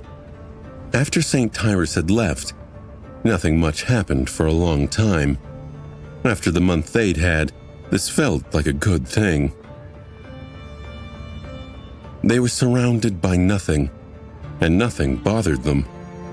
This was the oppressive nothingness that Sunny was familiar with all too well. However, now things were different. The first time he had fallen into the sky below, he was alone and desperate, without any way to escape and no certainty of what awaited him below. This time, he was surrounded by other people, knew where he was going, and was confident that they would be able to turn back at any point if need be. Not to mention the fact that Sunny had a whole ship to explore, as opposed to plummeting down atop the corpse of a dead devil. The ancient vessel was not perfect, but it was large enough to make their journey close to comfortable. There was an upper deck, the main cargo hold, the lower deck stretching from the bow to the midpoint of the ship, the auxiliary cargo holds beneath it, and various compartments near the stern, including living quarters for the crew, 2 separate mess decks, a spacious captain's cabin, several smaller cabins that seemed as though they were meant for either guests or officers, a large war room, and a few service compartments. Currently, there were less than 30 people on board, so there was more than enough space for everyone. In fact, the vessel seemed rather empty and rough around the edges.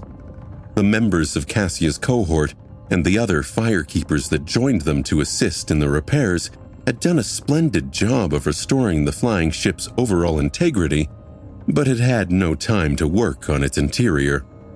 A few essential facilities had been haphazardly outfitted with everything necessary to barely function, but most of the compartments still required a lot of work. There was no furniture of any kind except for some crude tables, chairs, and flimsy hammocks, and most of the vessel looked empty and bare bones. It was a far cry from how luxurious it had been furnished, outfitted, and decorated back in its prime in the ancient past. However, this was still an improvement. After the hellish month Sunny had spent in the Night Temple, This environment seemed almost like paradise. He had a whole cabin to himself, and the cargo hold was stocked with enough food and water to last them for a few months. The galley was also fully operational, so at least their meals were taken care of. More than that, the flying ship did not wobble constantly up and down like a seafaring one would, and instead swayed gently from time to time, which was sort of calming and even a bit cozy. It was a strange vessel that moved partially due to sorcery, the sapling of a sacred tree growing around its mast serving as the source of it, and partially due to the wind. The firekeepers seemed more or less capable of operating the sails, be it somewhat tentatively, and used either their aspects or memories akin to Cassia's wooden staff to produce gales that pushed the ship in the right direction. As a result, their descent into the abyss was swift, smooth, and fairly relaxing. Sunny spent around a week slowly recuperating from his wounds, restoring his strength, and resting. He slept a lot and ate as much as he could. Knowing that the second nightmare was going to test the limits of his endurance, he had to enter it in as good of a shape as he could. He also used that time to think about what had transpired in the Night Temple, to analyze everything he had learned about Mordred and go over each of his thoughts and decisions, trying to learn from his mistakes. The memory of being fooled and manipulated by the Prince of Nothing still haunted him. It possibly always would. But there was also a lot of new information Sunny had received in that month. Information about the Awakened of higher ranks, Anvil of Valor, the great clans, the tension between them, and even about his own aspect. The silent shadows that dwelled in his soul sea were not just there for decoration after all. He had always suspected that there was a purpose to them, but never had any proof. Well, now there was proof. Sunny just had no idea what it all meant, and what he was supposed to do with them. No matter what he tried after the battle with Mordred, the shadows refused to react.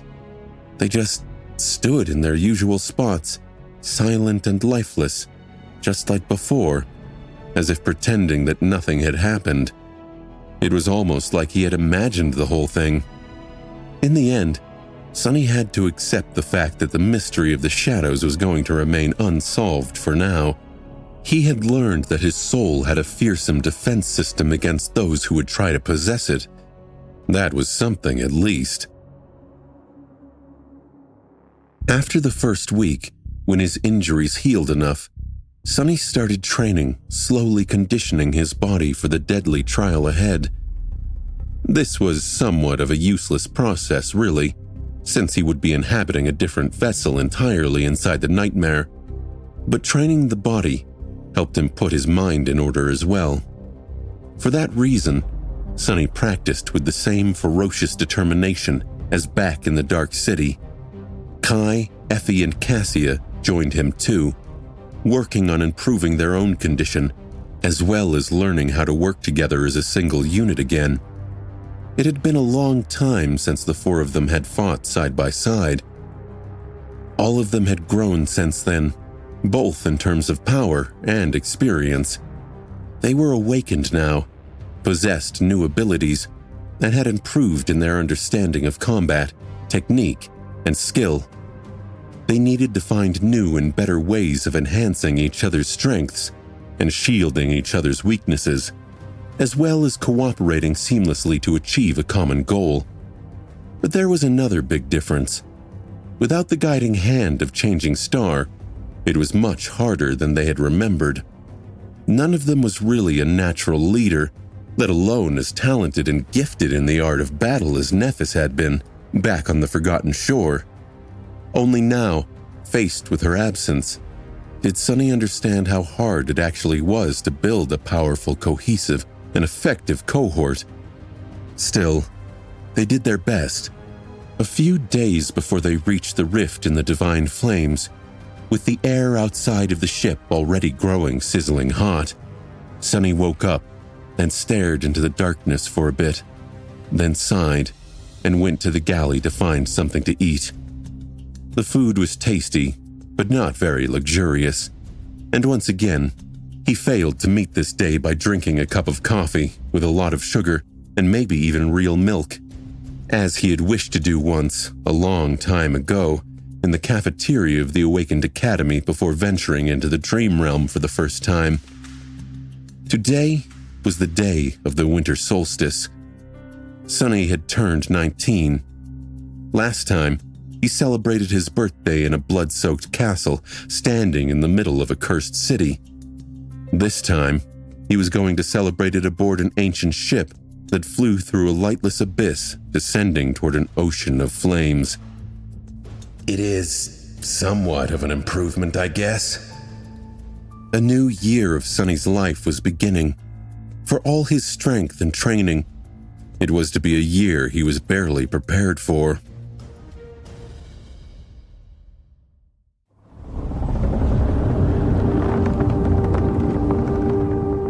Sunny was not going to do anything special on that day, more so because the whole crew was in a bit of a melancholic mood. This was everyone's first winter solstice since escaping the Forgotten Shore, so the firekeepers huddled together, remembering their fallen friends, and wishing the young sleepers who were going to enter the dream realm come night well. However, Effie and Kai had other plans. It seemed that Cassia had told him that this was his birthday, so the Huntress cooked up something special, and the four of them had a comparatively lavish dinner on the smaller mess deck, sharing the tales of what had happened to them in the past year and laughing about this and that. Laughter was much better than sorrow, especially considering that none of them knew when they would have an opportunity to laugh again.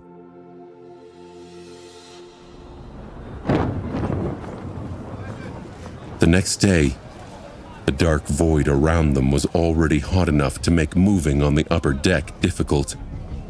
All of them dismissed most of their armor and worked the sails, their bodies glistening with sweat. Everyone worked together to keep the ship afloat and moving in the right direction. Divided into two shifts, one would control the vessel, while the other retreated inside to cool off and drink water. Luckily, with the hot air blowing from below, they didn't need all of the sails to achieve their goal, which made things easier. It had taken Sunny almost a month to reach the Divine Flames before, but the flying ship made the journey faster. Using several aspect abilities and ingenious tools, they were also able to navigate the abyss with a sufficient level of precision, quickly reaching the tear and continuing to descend in a wide spiral. The memory of the golden string of fate still burned into his mind, so, by knowing where the twisted rock had been located in relation to their position, Sunny was able to guide the ship toward the rift of the ocean of divine flames. By the evening, it was already visible, looking like a tiny black hole in the incinerating tapestry of furious light.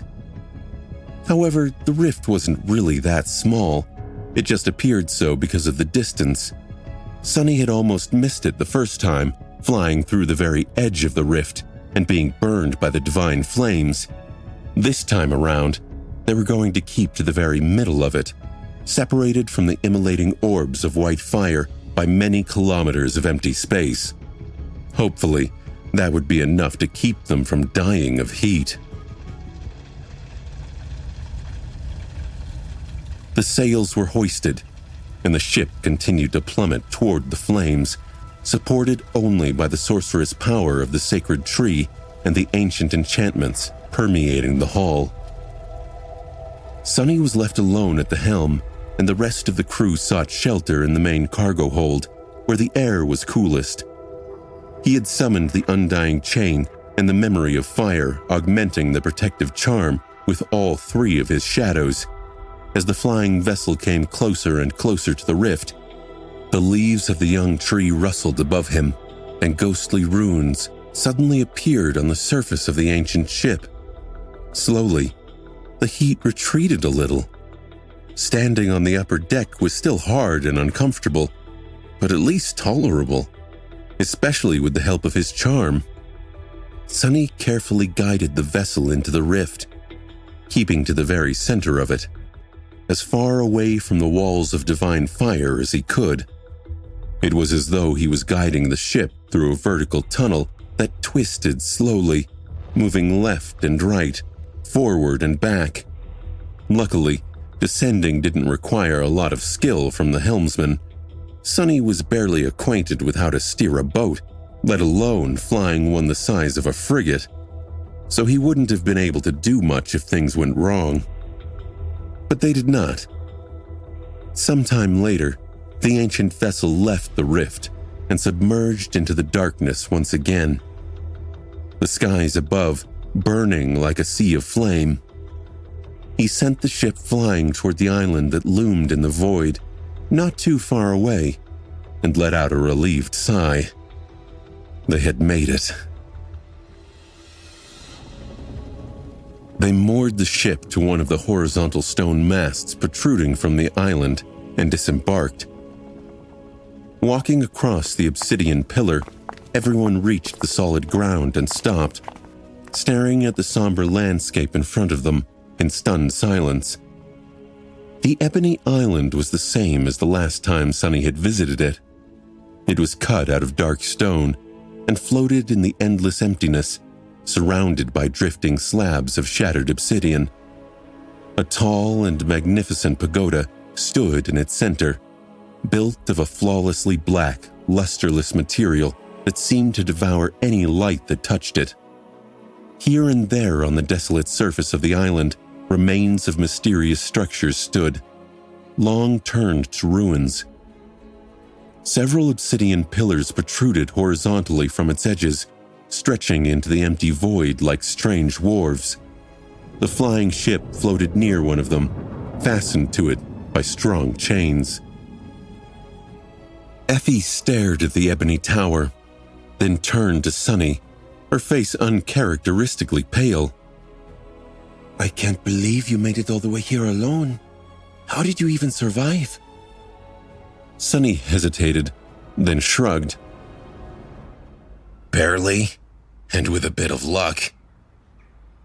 With that, he sighed and headed toward the dark tower. Near its doors, it was time for the four of them to say goodbye to the firekeepers. Cassia's cohort and the rest were not going to follow them into the nightmare. Some would maybe challenge their own in the future when they felt ready, but 1 year was really not enough to prepare most awakened for this harrowing trial. Instead, the firekeepers were going to remain on the Obsidian Island. Some were going to establish a temporary base there, while others would guide the flying ship back to the sanctuary of Noctis and then return with more supplies and enough materials to continue working on the vessel itself. In that manner, they would travel between the sky below and the Chained Isles, awaiting the return of the challengers for as long as needed. The farewell was a bit emotional, at least on the part of the members of Cassia's cohort. She entrusted the command of it to Shim, the healer, and turned away, the silver half-mask obscuring her expression. No one knew if they were going to see each other again. For the survivors of the Forgotten Shore, parting with those who they cared about was nothing new. However, it never became easy. Sunny opened the gates of the Ebony Tower and guided the others into its dark halls, ascending one level after another. Effie and Kai were looking around, curiosity mixing with fear on their faces. Cassia paled terribly on the second level, where the harrowing rot had once grown from the severed arm of a deity, but did not say anything. The Hall of Runes affected her even worse. Kai and Effie were guided through it by Sunny, their eyes tightly shut, but the blind girl could not do the same. Her keen intuition and enhanced senses sometimes were akin to a curse. However, for that very same reason, her mental resilience was also unmatched. She gritted her teeth and persevered. Finally, they reached the last level and drowned in the stone arch of the portal with divine flame, taking turns feeding their soul essence to the cruel sight. With their combined efforts, activating it did not take as long as when Sunny had tried to do it alone. Soon, they were standing inside a graceful white gazebo, the portal disappearing behind them. In front of them, though, was the tranquil heaven of Ivory Island. Slates of shattered marble floated around it. There was a beautiful meadow near the gazebo, and a peaceful grove of trees, their branches rustling under the gentle wind. Some distance away, connected to the gazebo by a stone path, stood the magnificent pagoda, built out of pristine white material that was neither stone nor wood. It was beautiful, graceful, and slightly surreal, as if too sublime to exist in the mortal realm. And around it, the bones of a dead dragon lay, reflecting the radiant light of the sun. They walked past the clear lake and through the jaws of the great beast, finally entering the solemn darkness of the ancient Hall of Chains, where hope had once been bound. Once inside, the four of them froze suddenly, overwhelmed by fatigue. 7 chains lay on the pristine white floor in front of them, each ending in a broken shackle. The shackles were marred and torn, their mangled surface inscribed with a myriad of runes. A strange shimmering rose from their surface in ethereal wisps, coalescing into a chaotic, ever-changing mass of pure darkness that pulsated in the very center of the great hall. But it wasn't darkness. Not really. Instead, it was a rift in the fabric of reality, one that could devour even light itself. Hypnotized by the visage of the seed, Sunny felt it, deep in his soul. The magnetic, insidious call of the nightmare. This time, finally, he was going to answer it. Sunny sighed and then looked at his companions. They had already said everything that needed to be said and discussed everything that could be discussed. There was no reason to linger. Are you ready? Effie, Kai, and Cassia remained silent for a while, staring at the pulsating darkness. Their faces were pale and vulnerable, devoid of the usual masks of confidence. Finally, the blind girl whispered, What are we waiting for?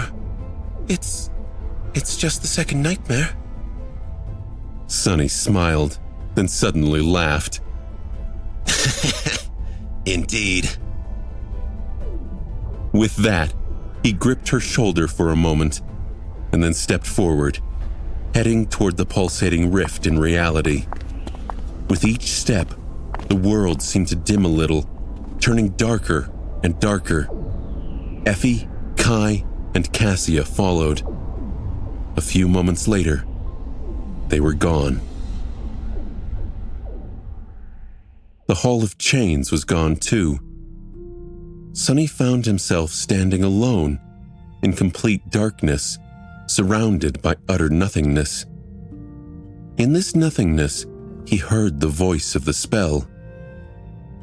Awakened, prepare for your second trial. He smiled darkly. Just like the first one. Well, let's see where I land this time. I doubt that it can be any worse than before. The voice of the spell thundered again, making him shiver. 5 brave ones, welcome to the nightmare. The darkness moved, turning into something else, something different. Sunny, however, was not paying attention. Wait, 5? Did it say 5? Who's the 5th one? What? He didn't get to finish that thought, though. His vision cleared, and he was stunned by what he saw. The nightmare had begun.